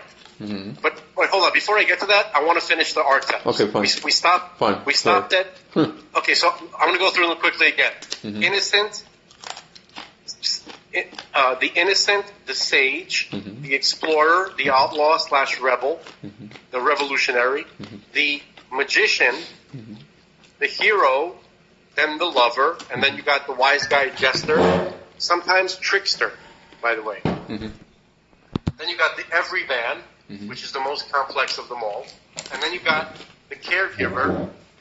Then you got the ruler and the creator, not like God, but like a creator, like an inventor. Okay? So you have all of those archetypes. So let's think about like Back to the Future for a moment, right? Let's think about Doc Brown. He was a magician, a sage, an explorer, a creator, and a jester. all those archetypes, when they're kind of like, you see, the easiest thing for the human mind to deal with when hearing a story or watching a movie, the human mind automatically wants to put people into these categories. Mm-hmm. Like, it's like, that guy's the sage. Okay, I know where to put him. Mm-hmm. That guy's that's the wise guy. Okay, let's put that there, right? Mm-hmm. Further complexity creates chaos. Mm-hmm. Okay, so these triggers that we have, real triggers, not the not the micro aggressor, mm-hmm. What are those? The timeout zones, the safe space. Now, I'm not talking about that crap. Yeah. I'm talking about the real affecting things, the things that affect all of us, right? Yeah. This is what it is, and they use these things, mm-hmm. and they use different layers of it. For instance, like in these movies, they have they'll have Apollo and they'll have Jesus and they'll have Horus. And these are all different versions of the same archetype, the hero archetype. Mm-hmm. Okay, but each version and each name has some kind of it goes back in time to this collective. It's crazy how they use this. Mm-hmm. I haven't mastered this. I'm just trying to figure out the language at this point. I'm with you guys. You know what I mean? I just want people to know that this is happening. Mm-hmm. Okay, so what was I supposed to talk to you about? After the archetypes? We're talking about the... No, I'm saying I was supposed to... It's like I was supposed to say something. What was it? It was just 2 minutes ago. I don't remember. Maybe you could rewind it. Rewind it. That's funny. Oh, okay. Damn, bro, that's crazy.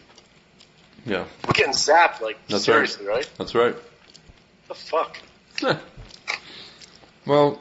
I find that disturbing. I find that upsetting, but I can't remember what I wanted to talk about 2 seconds ago.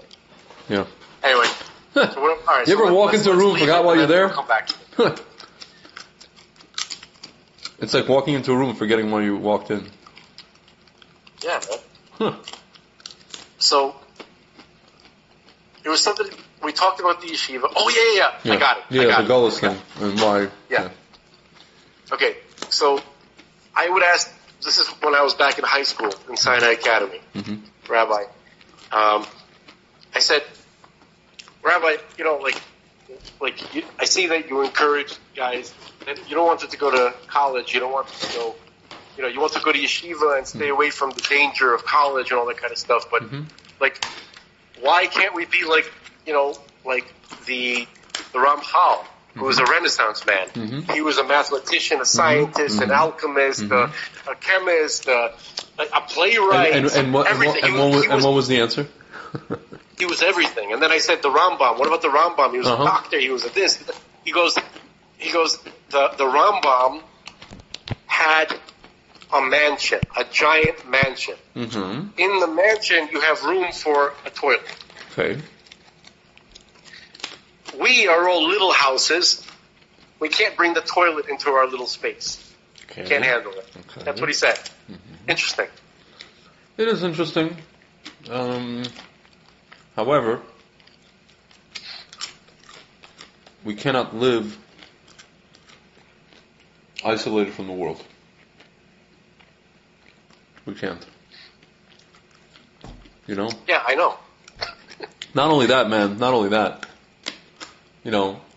It's funny. I think about what's going on in Israel today, for example. And I have a friend who, he's been saying this for a while. He's part of the whole Rav Kook movement. But he's been saying this for a while. He used to be a Kahanist, but he stopped being a Kahanist for various reasons. He meets with Arabs. He has these grassroots discussions with Arabs. He lives in Beit El, this guy. He meets Arabs. He meets Arabs, the type of Arabs who don't want to stab you, And I'm like, dude, well, I tell him to his face, I'm like, what would impress me if you met an Arab who wants to stab you, and talk to him, right? That's a separate point.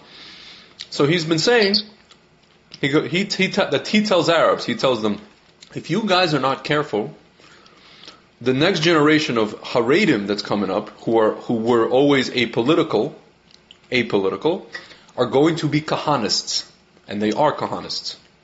Like you see, like the last few protests that they had, there was like the TikTok intifada, this, that, and the other.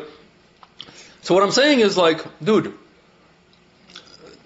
this isn't really about so much politics. This is about the fact that a Torah Jew, it doesn't matter if he's wearing black and white or a kippah sruga or a velvet kippah or whatever it is, he must,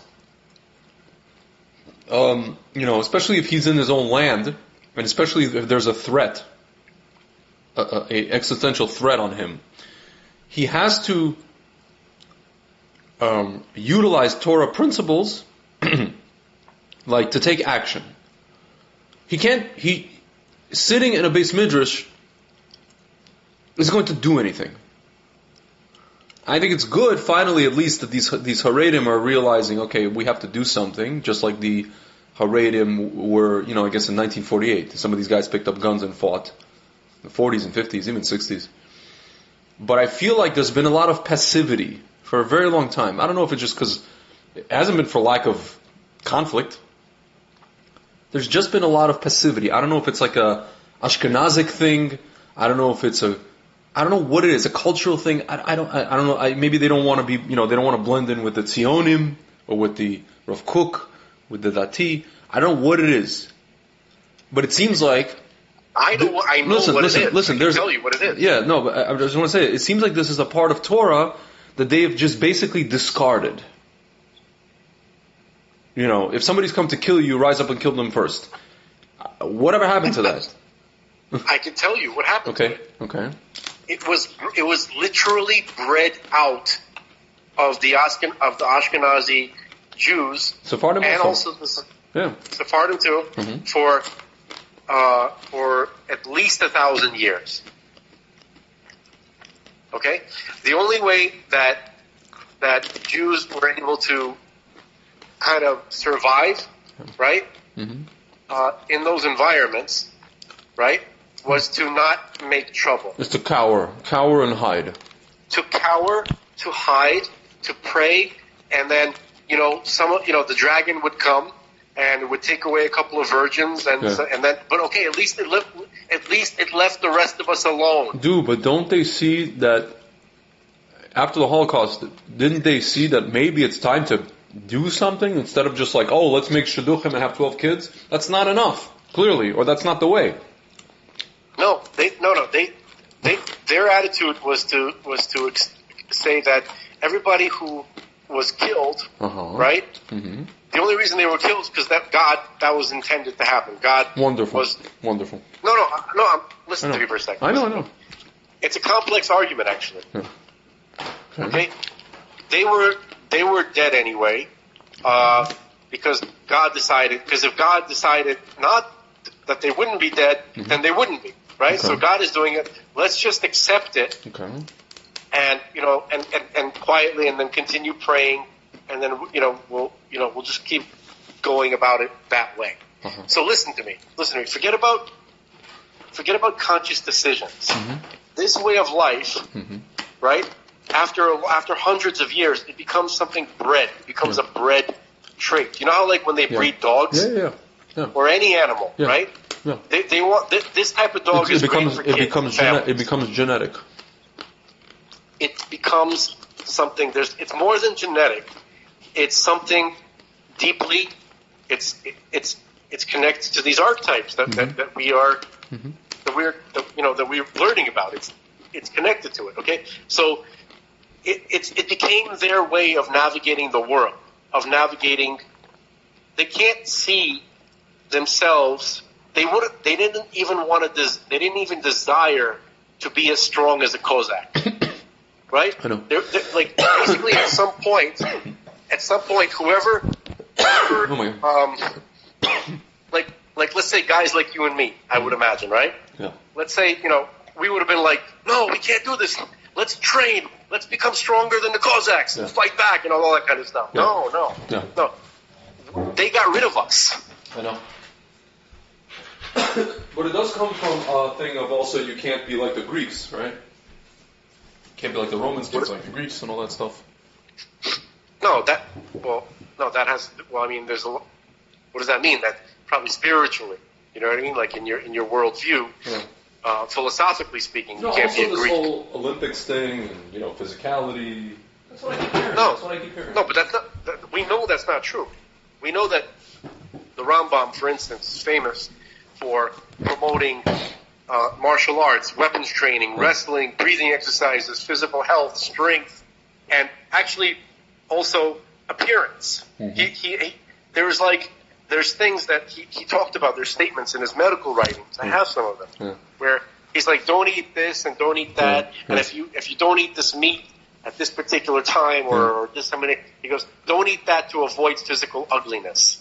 Dude, can I tell you something? It mattered to him. I work in the kosher food and wine sphere. And some of the things I see, I don't even want to talk about. In Russian, I'm going to say it in Russian, это ужас. I'm going to use the word ужас. Okay? And what I mean by ужас, it's not even the, listen, it's not even the gluttony. Yeah. I want to interrupt you for 1 second. Huh. We came into this world, right, at a late stage, at the lowest stage of our people's history. I know. Not at the greatest stage, at the lowest, the worst. I know. We were, but even still, the Torah itself shines through it. I know, but can I tell you something? Like, it just seems like all people want is, again, all they want to do is go to kosher restaurants. All they want to do is like buy expensive bottles for its own lishma, for its own sake. Why? Because a person they want to be like some relief somewhere. They want to be like goyim. They don't want to be like goyim. They're looking for human relief. Okay, if you're a religious Jew, you can't go this, you can't go that, you can't go to the strip club, you can't go. That's what a friend of mine told me. A friend of mine told me that these guys grew up with their their fathers and their grandfathers were big rebbes, and they were told Gashmias is bad, and then they grew up and then they got money. These guys, they're still Torah Jews, but then this is their only Gashmias outlet. Yeah, the food. Food is the only thing that you're expensive you're wine, literally not berated for it, stuff, and made to feel like you're human garbage for getting involved in. Mm-hmm. So of course people are going to indulge in that. You understand? Yeah. And also, it's just it's very weird to me. Like you know me, you understand me. I come from the secular world where it's like people are obsessed with food, but in a different way. We have the foodies thing, all that stuff. But like, dude, I don't know. It was just I go to these events. And I call them Ben Sorer Umore festivals, Yeah. Listen, just speaking of the archetypes, right? Yeah. People see themselves that way too. Yeah. And if they don't, let's say, fit in to the celebrated archetype of whatever culture they're in, like in our culture, celebrated archetype is, it's not too crazy, it's not too different than what was before. The hero and the lover, the seductress, right? Every woman wants to be the seductress, and every guy wants to be the hero, whatever, the heroic, It's, these mindsets are prohibited in the Jewish, in Torah life. You understand? Like, you can't be obsessed with your body, right? Like, if you're, like, women nowadays are literally obsessed with making their asses as big and round as possible. Yeah. It's literally a life priority. Yeah. Without exaggeration. They take the fat from their stomach and they move it. Right. Here in Miami, this surgery it's crazy. Is very common. Butt implant surgery, all different types of butt surgeries. Okay. Yeah. So this is something that is not allowed. Yeah. In Torah life. Oh. Okay. Yeah. So they can't indulge in that. Yeah. Right? They can't indulge. They want to. It's not even a question of allowed. I just don't even think that it would be like. No, but hold on. They want to, but they see. You think the girls want to do this? That they don't fit in. Like even the guys. Let's say the girls, right? They don't. But the guys, they still want to be the hero, and they still want to. They want to interact with big round butt. Yeah. Okay? They want to, but at the same time, they also realize they don't fit into the mold. Yeah. Of round butts, boyfriend. consort. Roundbutt's boyfriend. Consort. Yeah. The consort of Roundbutt is not Yoily. And Yoily knows that. Not only Yoily, we're talking about just like these regular yeshiva shik. No, the regular frum guys. That's what I'm using. Yeah. Yoily is a regular yeshiva. No, but Yoely's like the skinny stick guy. You're getting no, just I'm getting typical specific. kind of like you don't have like right. You don't have like the guy the jacked dude with like the whatever haircut. Dude, can I tell you a story? Can I tell you a story? I once did an event for Hatzala. So what is he? Wait, so hold on. Yeah. So the point is, so what is he? What is Yoely going to do? Yeah. He can't be. He can't be Mr. Muscles hanging out with Big Butt Girl. Yeah. So he's going to eat. Yeah, I know. Yeah. Dude, but that said, I did an event for I was from one of these distributors and it was a Hatzala event, like for them, for the guys who work at Hatzala. Dude, these guys are like freaking Lawrence Taylor. They're like Hasidic guys. They would pay us and everything. Literally Yolis, jacked up Yolis. Not only jacked up, these guys are like alpha male dudes. They're like scary, intimidating dudes. Shomrim and Hatzala. I never seen this in my life. I was like, these guys were like, I don't know.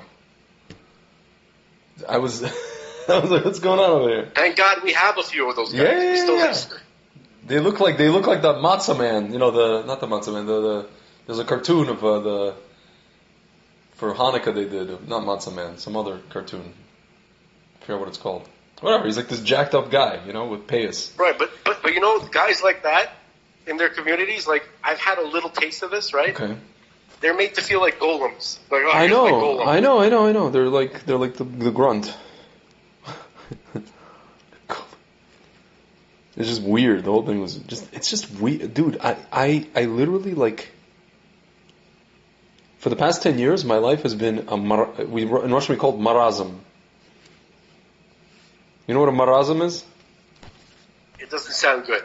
No, it's like a, hold on, I'll tell you exactly what a marazm is. A marazm is not a cloud. It's just this topsy-turvy, what is this?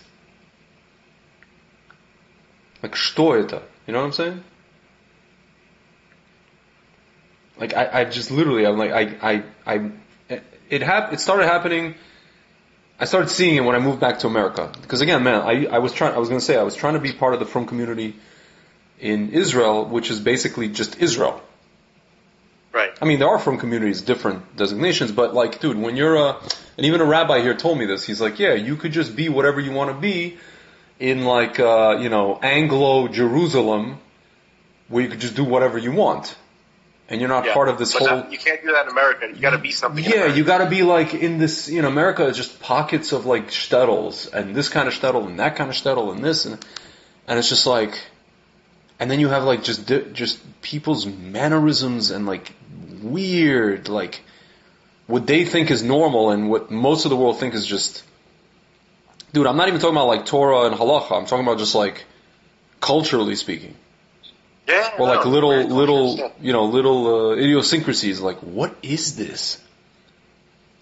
And like I'm supposed to, I don't know, adopt these things or... No, dude, first of all, you should have pretty much, like, in terms of, like, culturally just kind of, you should have just, like, basically chilled in Israel. You know what I mean? Dude, I know, but I moved back here. I moved back here for to get married. I mean, to marry somebody, and then I just got stuck.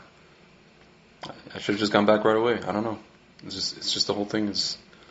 Now I'm just kind of like, I found, so to speak, my... I think that my happy place, America, I guess. You have to go to Miami, not because I'm here and I want to hang out with you, but I'm telling you, I'm really super. I'm not going to say convinced. Can I tell you something, man? Now that I'm hearing, on a practical note, I'm applying to Schmucks school, and you're not getting into Schmucks. I'll get in. It's just a question of where. Listen. Wait. First of all, why do you think, even jokingly, why do you think I'm not? Because I don't want you to. You don't want me to? You don't want me to represent you at Nuremberg 2.0? What's wrong with you? Am I going to be on trial? You're not going to be on trial. You're going to be testifying, and I'm going to represent your ass.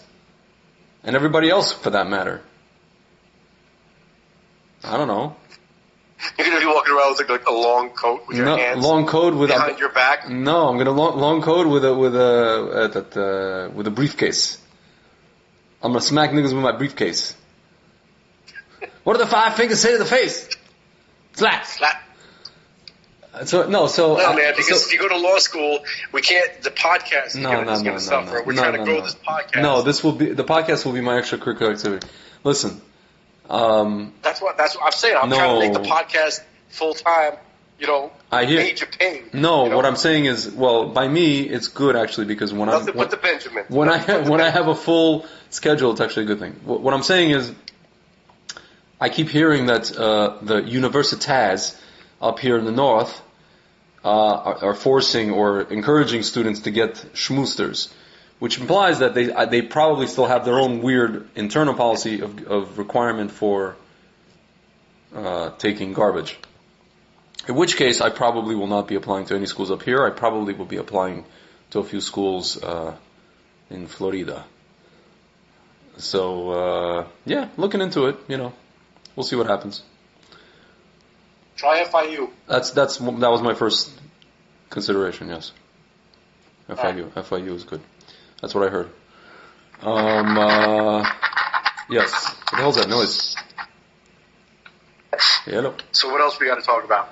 What happened we covered? Oh yeah, so we were just talking about this whole thing. Yeah, the culture thing and everything. No, so then I was just saying that when I came back to America. Again, some guy asked me the other day, he's like, so why are you still, how is a guy like you still single? And I'm like, I told him I spent a lot of time, I wasted.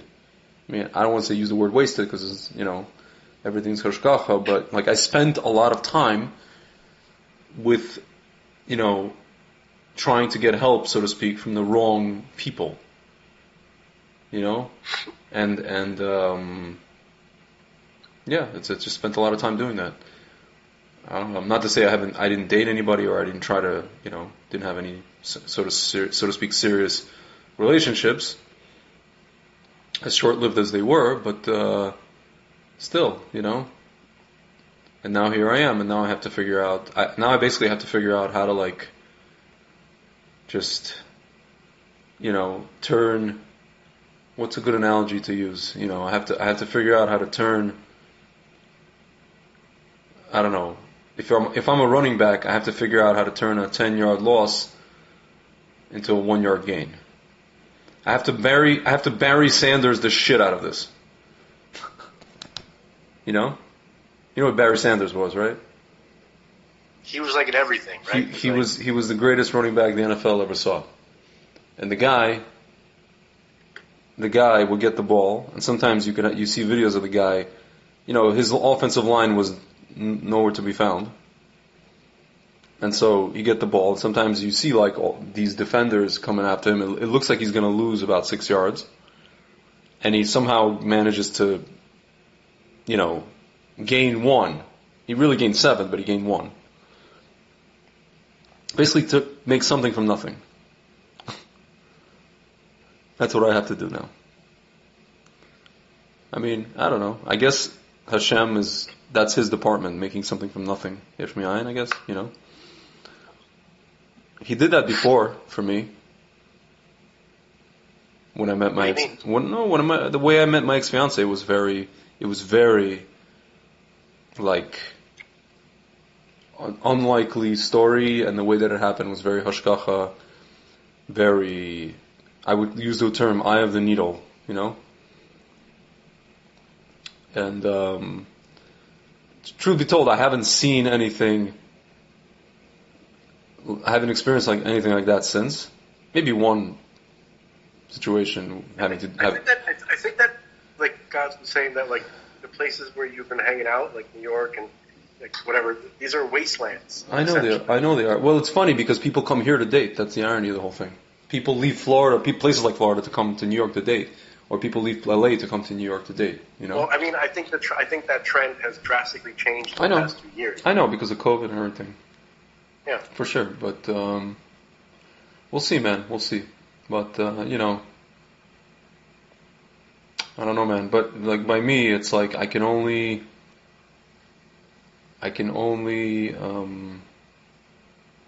scour the globe for so long. You know what I mean? Like I feel like I'm just scouring. I think the Rebbe said this even. He said that you're supposed to look for your zivug. You know, I don't know. Maybe the Rebbe, somebody else said it. Like like you're looking for a lost object. Like a diamond. Yeah, like a diamond. So fine, but like, you know, at some point you got to find the thing. You can't not find it. You know, and I feel like listen, I've been. There's something called there's this idea that's called the game ain't over until basically it's over when you're not in this world anymore. Yeah. That's the only time the game ends. As long as we're here, we got to keep playing. Yeah. It's not like at some point, after a certain number of years, right? Then the game's over. No, you're supposed to keep playing until you can't play anymore, until you're taken out. I hear. It's just not. There's not a lot of light in the tunnel. You know what I mean? In this particular department. And people tell me, how is it that a guy like you can even have that sentiment? Stop talking to people. Stop it. No, I don't. Stop talking to people in general. Like, don't even talk to me. Just stop talking to people. You know? It's toxic. Yeah, I know. Can I ask you another question? This is the side, apart from... Actually, maybe it's connected, but I don't know. You know, sometimes so you know how I have my own business and stuff, whatever it is. But from time to time, I consider working, just getting a job, a steady parnasa job, working for some sort of company. And every so often, opportunity is presented, let's say, in front of me, where it looks like I actually may like being involved in one of these, working for one of these places, whether it's in Israel, whether it's here. And then what happens is I sit down, I do a little bit of research on the, whatever this is, and one of two things happens, or both. One thing that happens is I start to get inferiority complex that I won't be able to do the job, or that, let's say, there's more talented people at the company, people more talented than I am, and I'll just be looked at as some guy who doesn't know what the hell he's doing. It's very odd. Or the other, just, and this is something that's maybe my own personal thing of, I feel like I can't work well with others.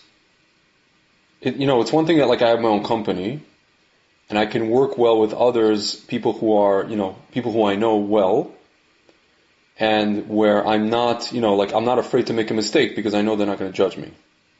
Because, one of them is my partner, the other guy is I don't know, somebody we hired, so I'm just kind of I can, be myself, I can do what I do, and if I make a mistake, it's on me, right? But, for example, in these companies, it's I'm working with these other people. First of all, I have to adhere to some sort of, I guess you can call it a behavioral protocol, where in my case, I'm awkward as fuck. Pardon my language.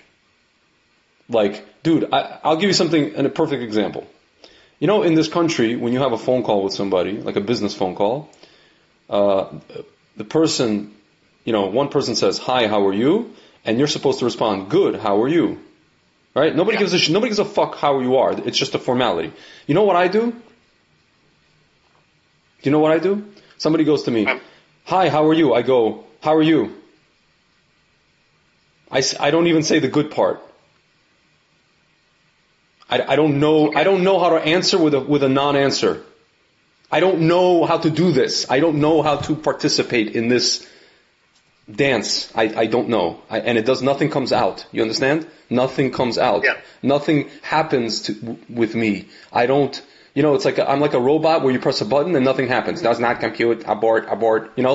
I can't behave in corporate settings, even if when it's like one of these chilled out startups, and it's maybe I can swing it. Maybe I've done it, but even then, it's like I can't do this. How are you? Yes, good. How are you? How are you? Yes, good. Good. How are you? Hey, like this shit. I can't do it. You know, and then every Thursday, like even the Israeli companies, every Thursday they have this thing called Kabbalat Shabbat. You know, they have like everybody gathers in a room. You know, it's like, you ever see an Office Space where they give out the cake and Milton can get the cake? It's like one of those scenes, you know? Dude, right. Я хочу блевать. Я не могу. And I literally don't apply to jobs because of all of that I just described to you.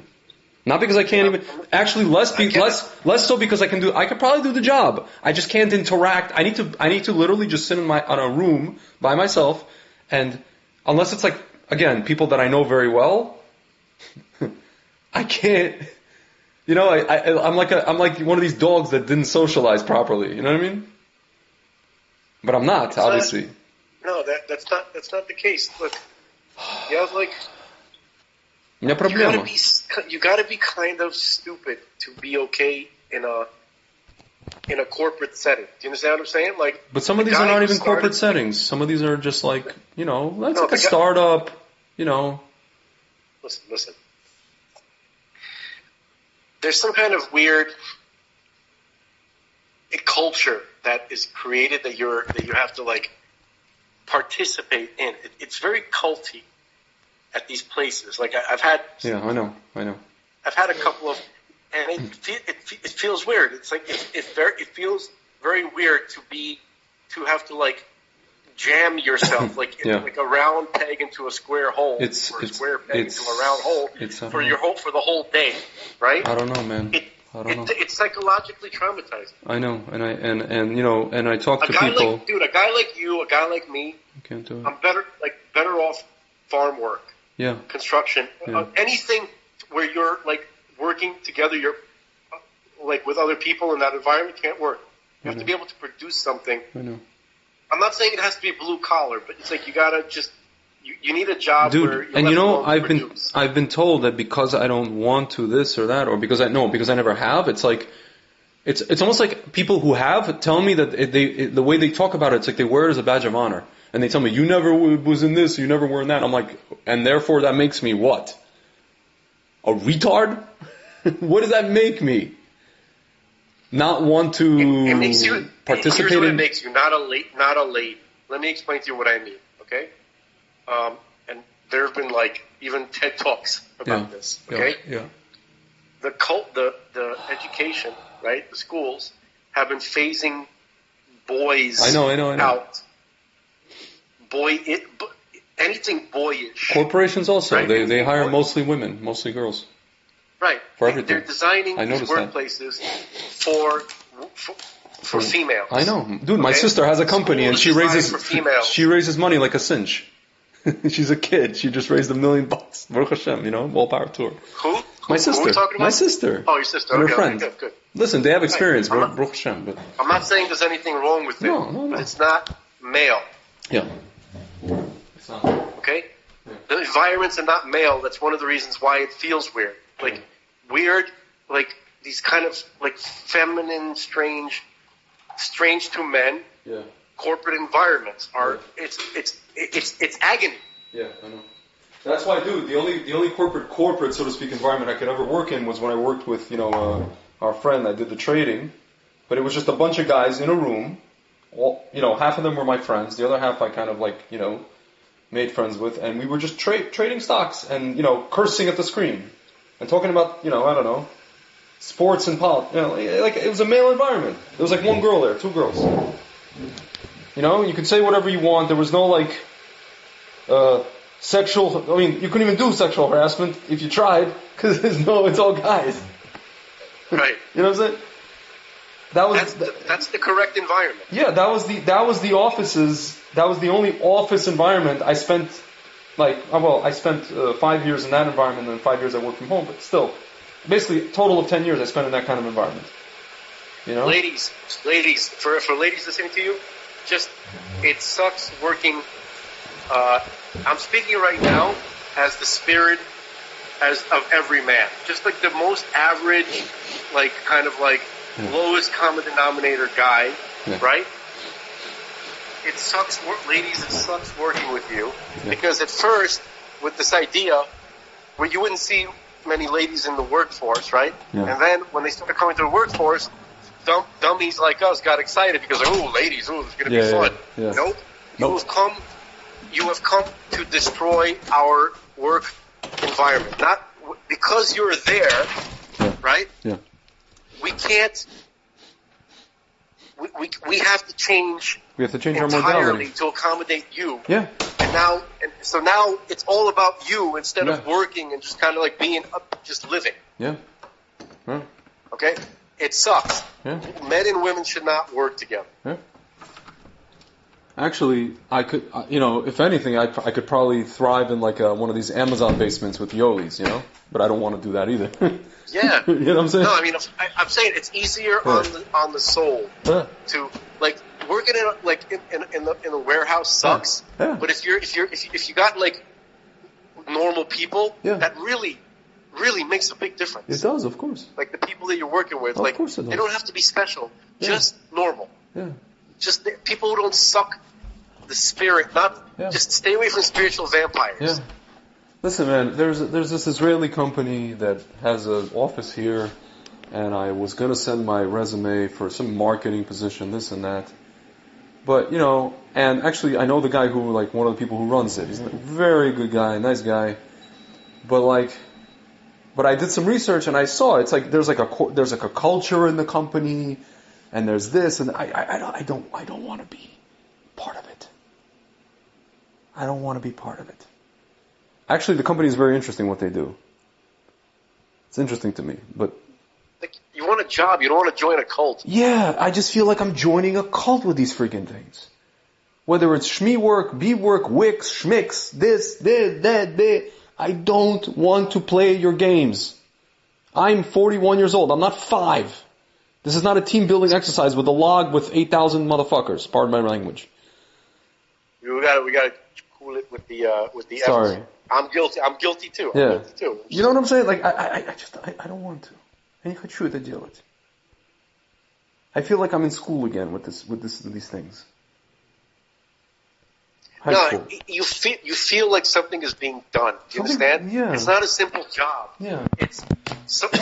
There's like you're being worked on. It feels like some kind of like transformation. Just it's like somebody's grooming me for something. I don't want it. I don't know what it is. I don't know what they're grooming me for, but whatever it is, I don't want that damn thing. Yeah, we got plans for you. Like, that doesn't sound good.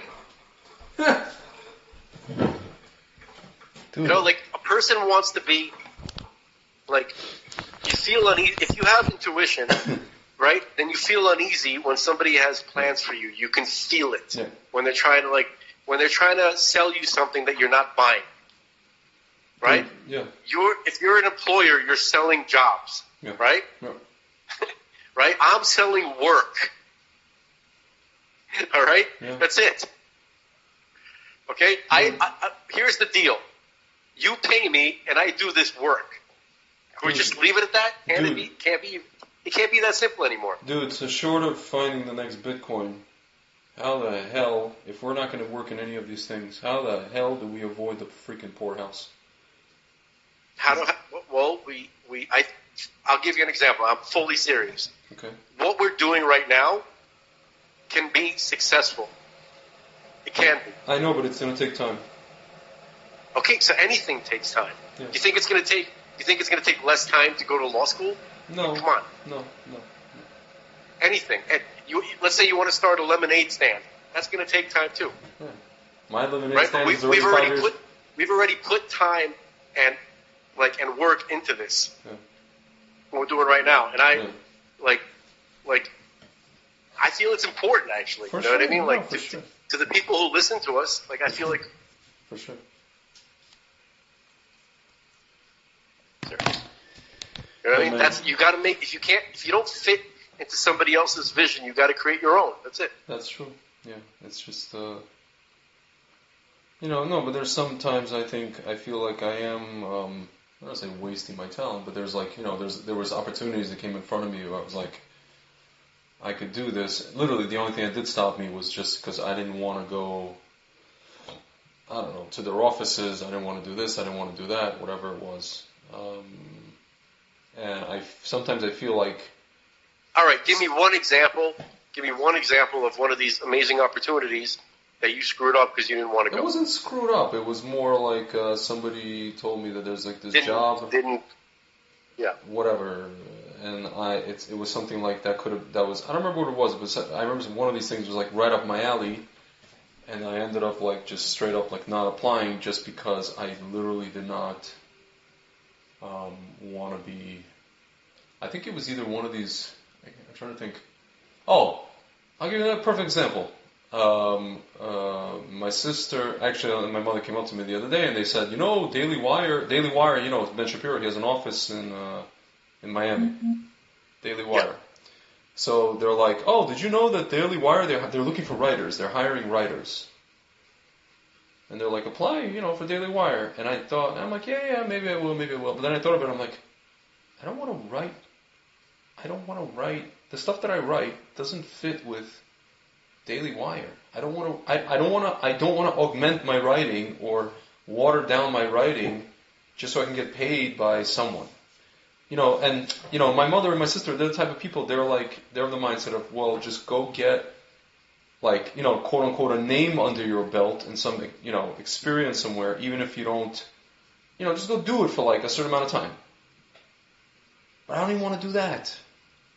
Yeah, on the one hand, part of my brain is like, well, maybe it will help me because it might open the door for, like what you and I want to do, for example. Maybe, it could, right?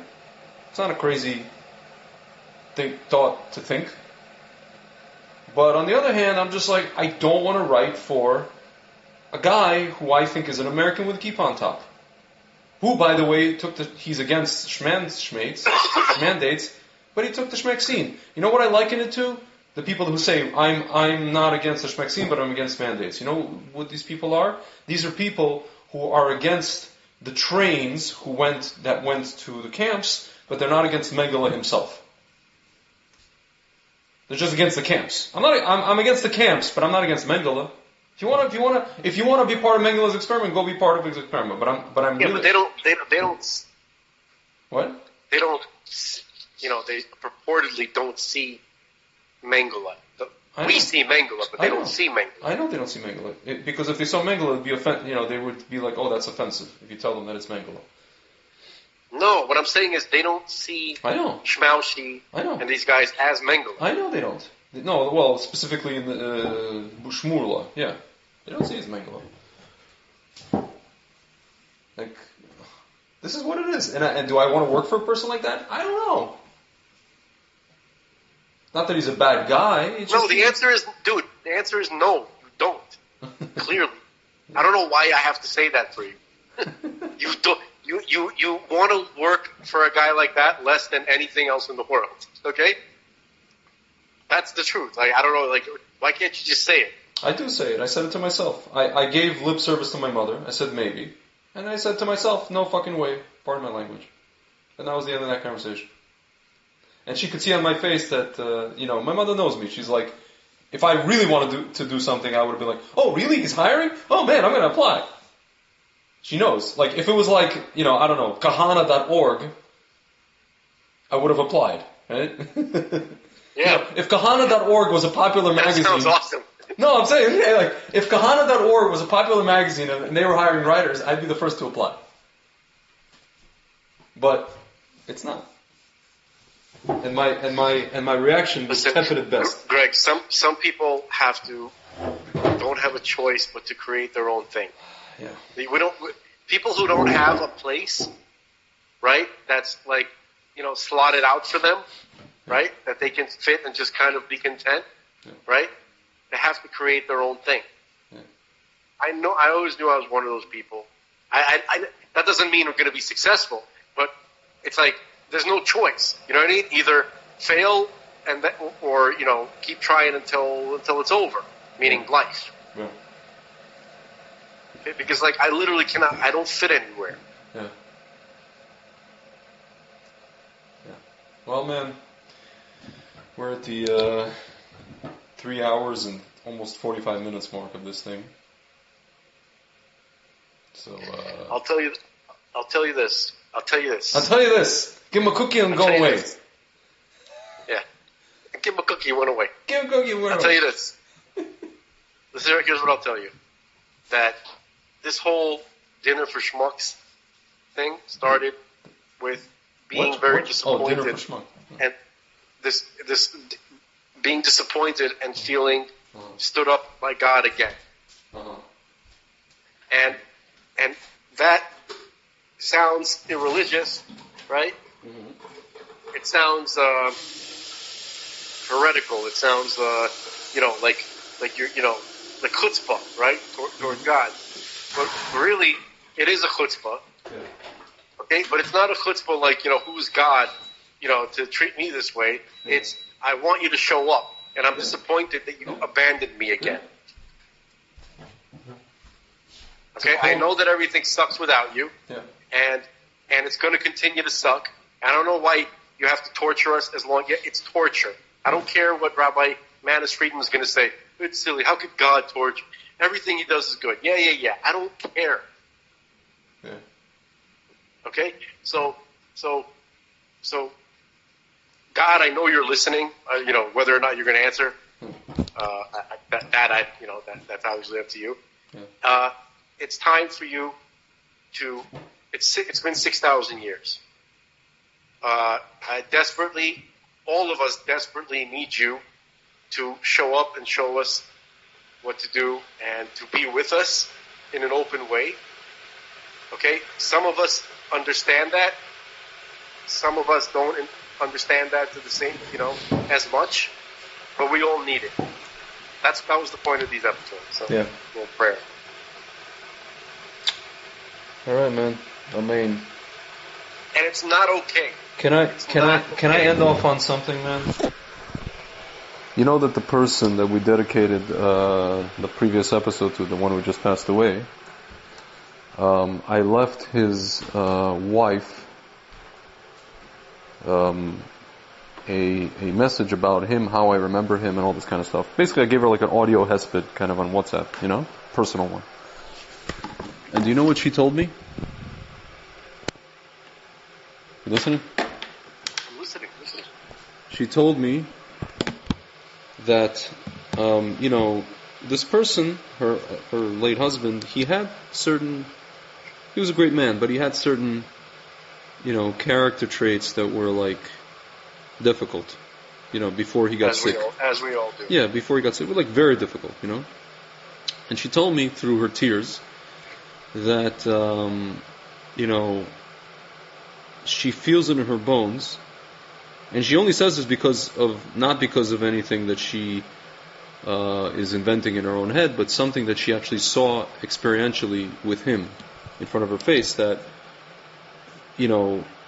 all his different ailments and sicknesses, actually, he got, his personality really changed to be more, way more compassionate, and way more, he became softer. And she tells me, she's like, I feel like every time there was, because it was kind of like compounding different sicknesses, or different episodes, whatever it was. One thing was a stroke, one thing was a heart attack, one thing was something else.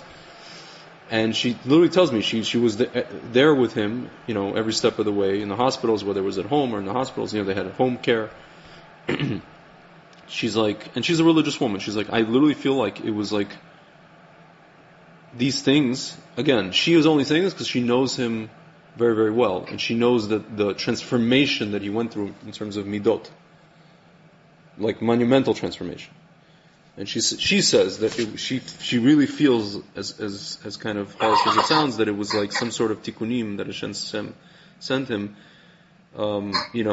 and the only thing, and this, she said this through tears, and she told me there was one episode in the hospital where, he really, it's almost like he became at the same time childlike, but also with the life experience that he had, up to that point. And, she told me it almost seems like that's like the ideal, to become like something like childlike and yet with the life experience. And I'll tell you something, man, listening to that, the only thing I could respond to her with, I told her that, dude, my father had a stroke 7 years ago. Baruch Hashem, he's okay, he walks, talks, but he's essentially he's not really the same person he was. In the, of the positive, kind of like the sharpness and the, I guess, he used to do everything very fast. Now he's kind of a little slower, much slower. His memory was sharp. Now his memory is not so sharp. It's a direct result of the stroke. But one thing that did happen is my father became softer. And you know what I told her? I told her, I know exactly what you're talking about, because my father, for the first time in my life, when I was 35 years old, said the words, "I'm proud of you." Dude, you know what it's like? I mean, I don't know if you have this. Maybe you also have a typical Russian father like me. My father never, ever, maybe once, and I can't remember, because I would have remembered. He never said the words, "I'm proud of you," until I was 35 years old, until he had a stroke. And then until he saw what I was doing, in the kind of fledgling days of my business, that he saw that I was really, ready to see this whole thing to the bitter end, and balls to the wall. And he still says it today. He says it every so often. He sees me and he says, "I'm proud of you." It's not a typical Russian thing. I'll tell you that. What, to not say it? No, to say I'm. No, to say it, it's not typical. I'm just saying. Did your father ever tell you that? I don't have any specific memories of it, but I feel like he may have said it. Dude, the first time in my life my father said those words to me was when I'm 35 years old, 7 years ago, and I told him, "Thank you very much." I didn't say it's too late. I just said thank you very much, and it's nice to hear it. But in the back of my mind, I'm like, wow, you know what that would have done for me had you said that to me at age 13, 14, 15, 16, 17, 18, 19, 20, 21, 22, 23, 24, basically until I'm like 30. Or at the very least until I'm 25. Even once. That would have given me wings. He's giving me wings now. He's been giving me wings for the past 7 years. And I think to myself, would he become like that had he not had a stroke? I don't know. Sometimes Hashem... Yeah. He would have. Dude, I don't know. Nobody needs a stroke. He just would have gotten older. That's all. That's it. He would have gotten older, but dude, you don't understand. Even when I got back before his stroke, when I got back from Israel, he was still like, his full, so to speak, self. Dude, he was still, even when I was engaged to be married, he was still like riding my ass like a freaking horse. What are you gonna do? What are you gonna this? What are you gonna that? He rode my ass until he got a stroke. And then he got a stroke and then he stopped riding my ass. And then all he started doing was giving me wings. I don't know if I know for a fact that the stroke changed his brain and his like on some measure his consciousness, because he also started coming up with like interesting business ideas, or just interesting ideas for my business. Why don't you do this? Why don't you do that? He didn't know. It's funny, dude, until I was 35 years old, my father used to, what he used to tell me? For like my whole life, the one phrase I remember him telling me, "Я хочу тебе помочь, но я не знаю как." Right. Я не разбираюсь в твоей области. Dude, since his stroke, he doesn't say that. He's never said that once. The only thing that he's come up with is just some sort of very, very out of the left field, but very amazing angles for how to look at something that I'm doing with my business, which I never heard from him before.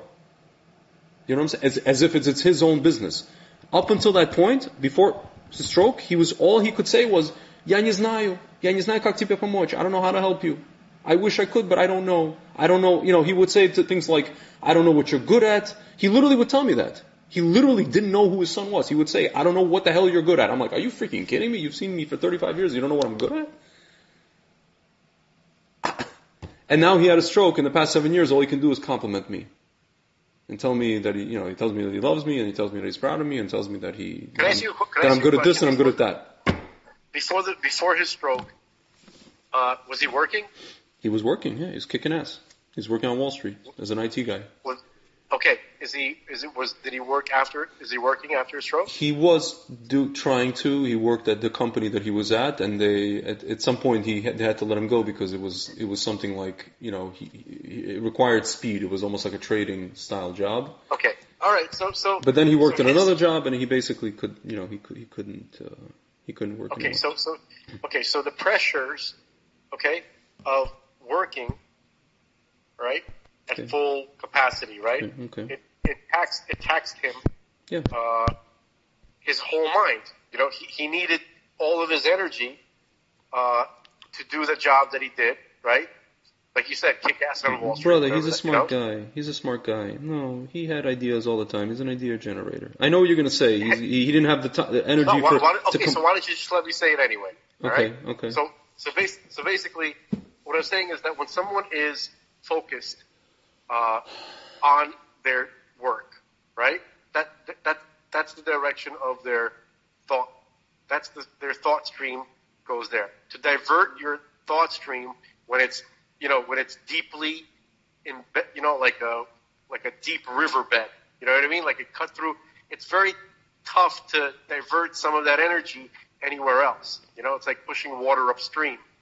So when he stopped working and wasn't spending all of his energy, using it on that job, he had some left over. Brother, you don't know my father well enough.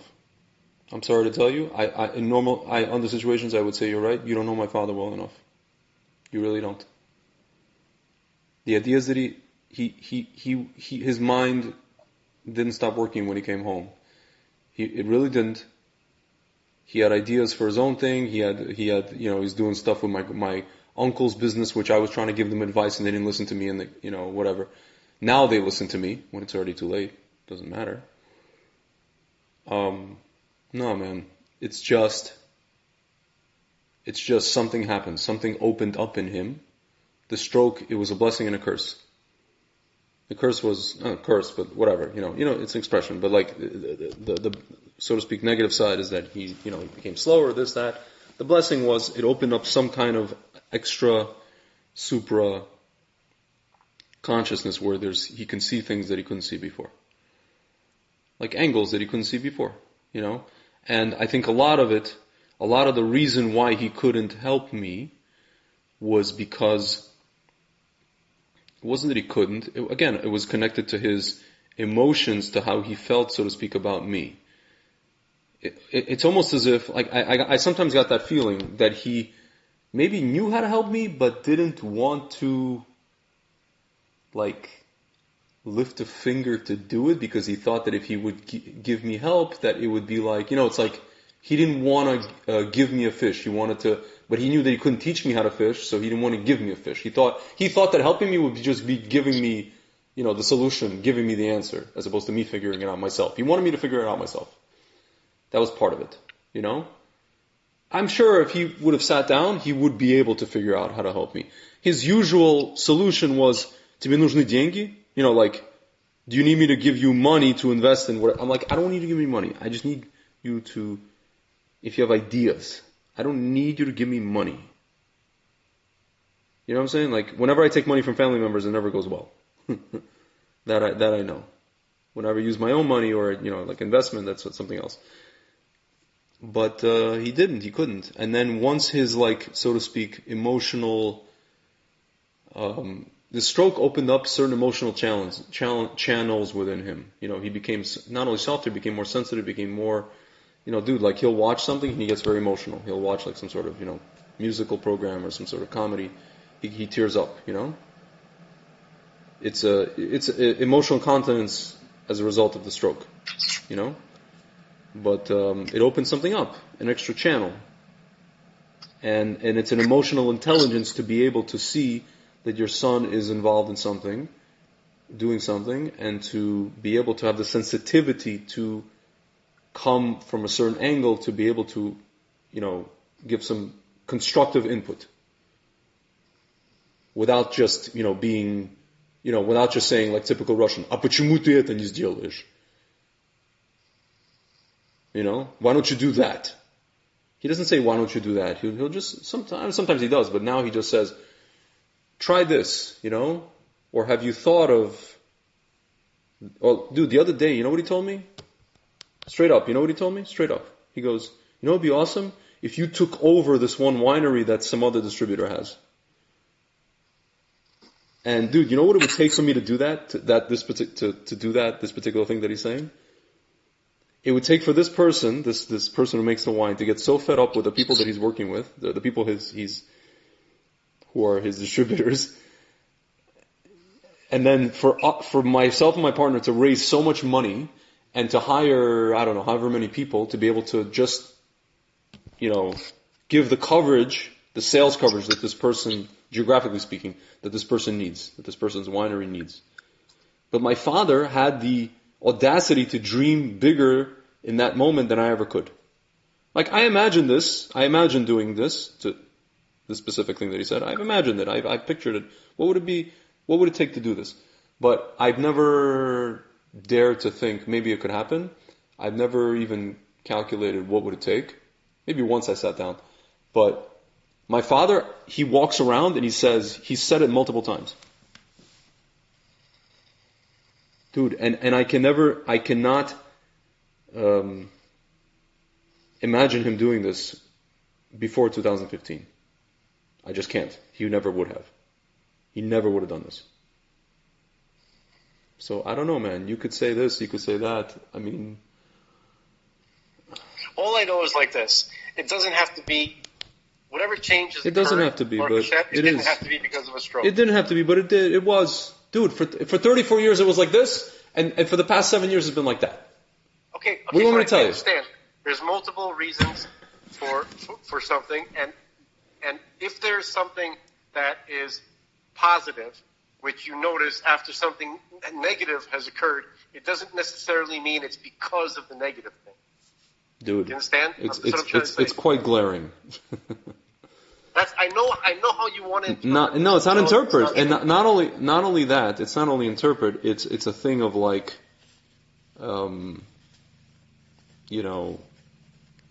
sometimes Hashem, I mean, for not on my end, for his end, maybe it's just had to be a wake up call. It had to be people get wake up. Dude, you know Rabbi Anava, he got a wake up call. You know his story, right? Yeah. He was asshole supreme. He says it himself. And then he had this near-death experience. He saw what he saw. He went where he went. Rabbi Harizi told him that whatever you saw is in the Zohar. And the rest is history. I mean, and now he's bringing us this information from the beyond. Not from beyond, but he has all this information that he's been saying, and all of it's come true. Like, in terms of not nevuah, I'm talking about like what people call conspiracy theories. I don't know. It's people need wake up calls sometimes, man. Okay, I agree with that. Yeah. Okay, there's all different types of wake up calls. That's all I'm trying to say. Yeah. There's different ways of doing it. Well, I can tell you that prior to this, again, I personally wish it wouldn't have happened this way. But prior to this happening, my father did not have any wake-up calls. He just thought that the way that he was doing things, just like as many Russian men, is the right way. It's like Sinatra. I did it my way, this and that. And that's the way it's going to be. And that's the way my father, what he would say, that's the way my father did it, whatever it is. And he was just going to continue coasting along in that direction. And I don't know what the relationship, I was like, is my relationship with my father going to continue to be this way until I'm 40, 41 years old? This freaking, him literally, I don't want to say the whole time, but half the time just looking down on me. Because that's what it was, man. That's really what it was. at the same time looking down, but at the same time, seeing a person who's talented, but he doesn't know how to help that person. He doesn't have the tools to help that person. And I was like, this can't continue. Obviously I didn't wish my father to have a stroke, but at that time I was saying this can't continue. I was like, I have to, I'm like, either I'm going to, I don't know, become something to show to him that I'm like not that I want to show anything to him, just, have a relationship with him. So we're like, you know what I'm saying? Yeah, man. So he doesn't look at me as like some second-rate whatever. Yeah, I know. Or I'm just going to go back to Israel and continue to do what I was doing there because that was really the thing. That was the other, how should I put this? That was the other thing that was at the very least giving the understanding to my parents that I was just, at the very least, an adult. When I just got up, packed my shit, and went 6,000 miles away. You know what I'm saying? Yeah. That's another way to just be like, hey, that's it. But that hurt them very much because I was away. It hurt them very much. To the point where even before his stroke, my father would call me when I was in Israel. He would say, Tibeni chotayet. It's a direct translation. There's not enough of you. Like, that he misses me. My mother told me, my mother used to walk. She said that when I moved to Israel the first time, my mother used to walk around in department stores, just, looking at clothing. Everything's fine. And just out of nowhere, break out and start bawling in the middle of the department store. Because I'm in Israel. I'm 6,000 miles away. That kind of stuff, So, whatever, So for them, I guess that was a little bit of a wake-up call. But other than that, I remember when I came back, when I was going to get married, it was as is, I got the same old, lectures, the same old, what are you going to do here? What are you going to do this? How are you going to do that? What are you going to do there? What are you going to do? Yeah, but here's a little thing. That would never stop even if you were a major success. No, it would. Dude, when I was working on Wall Street, that did stop. It stopped. Like, I started getting the feeling that my entire life revolves around just getting my parents to stop,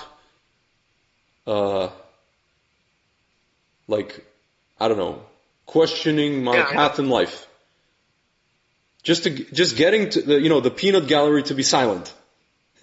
Just, make enough money or succeed in enough, whatever, just to get that's the Russian way. I can't. It's like, I'm choking. All right, with that. I was choking. with that. I wasn't puking, I was choking. I know. I'm just saying that I have, yeah. I just got a text message from someone. Oh, okay. And I have to respond. Something serious? Okay.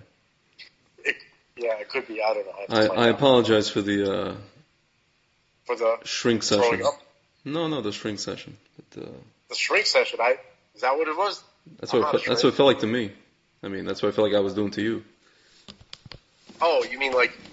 I see. No, but I don't feel like I was doing any good. But anyway, we got it to be continued. Yeah. Dinner for Schmucks. Well, listen, we're gonna do dinner for now. It's gonna be dinner for Schmucks part. We should just 3. no. We should end this at part 2, and next episode is 77, which is 770, which is we got to talk about. Yeah. Something. Yeah, we got to talk about Mashiach. We got to talk about because I was gonna say dinner for Schmucks until Mashiach shows up. It'll feel like a dinner for Schmucks.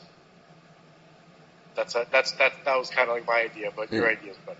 So, all right. All right, sir. I gotta. Good luck to you. Rderchi. Sorry for the gruz, as we say in Russian. It's okay.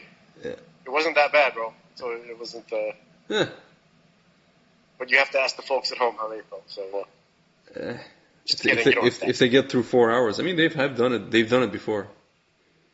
Some of them have, yeah. Yeah. So, all right, brother. All right. Talk to you soon. Yes, sir. Later. All right, bye.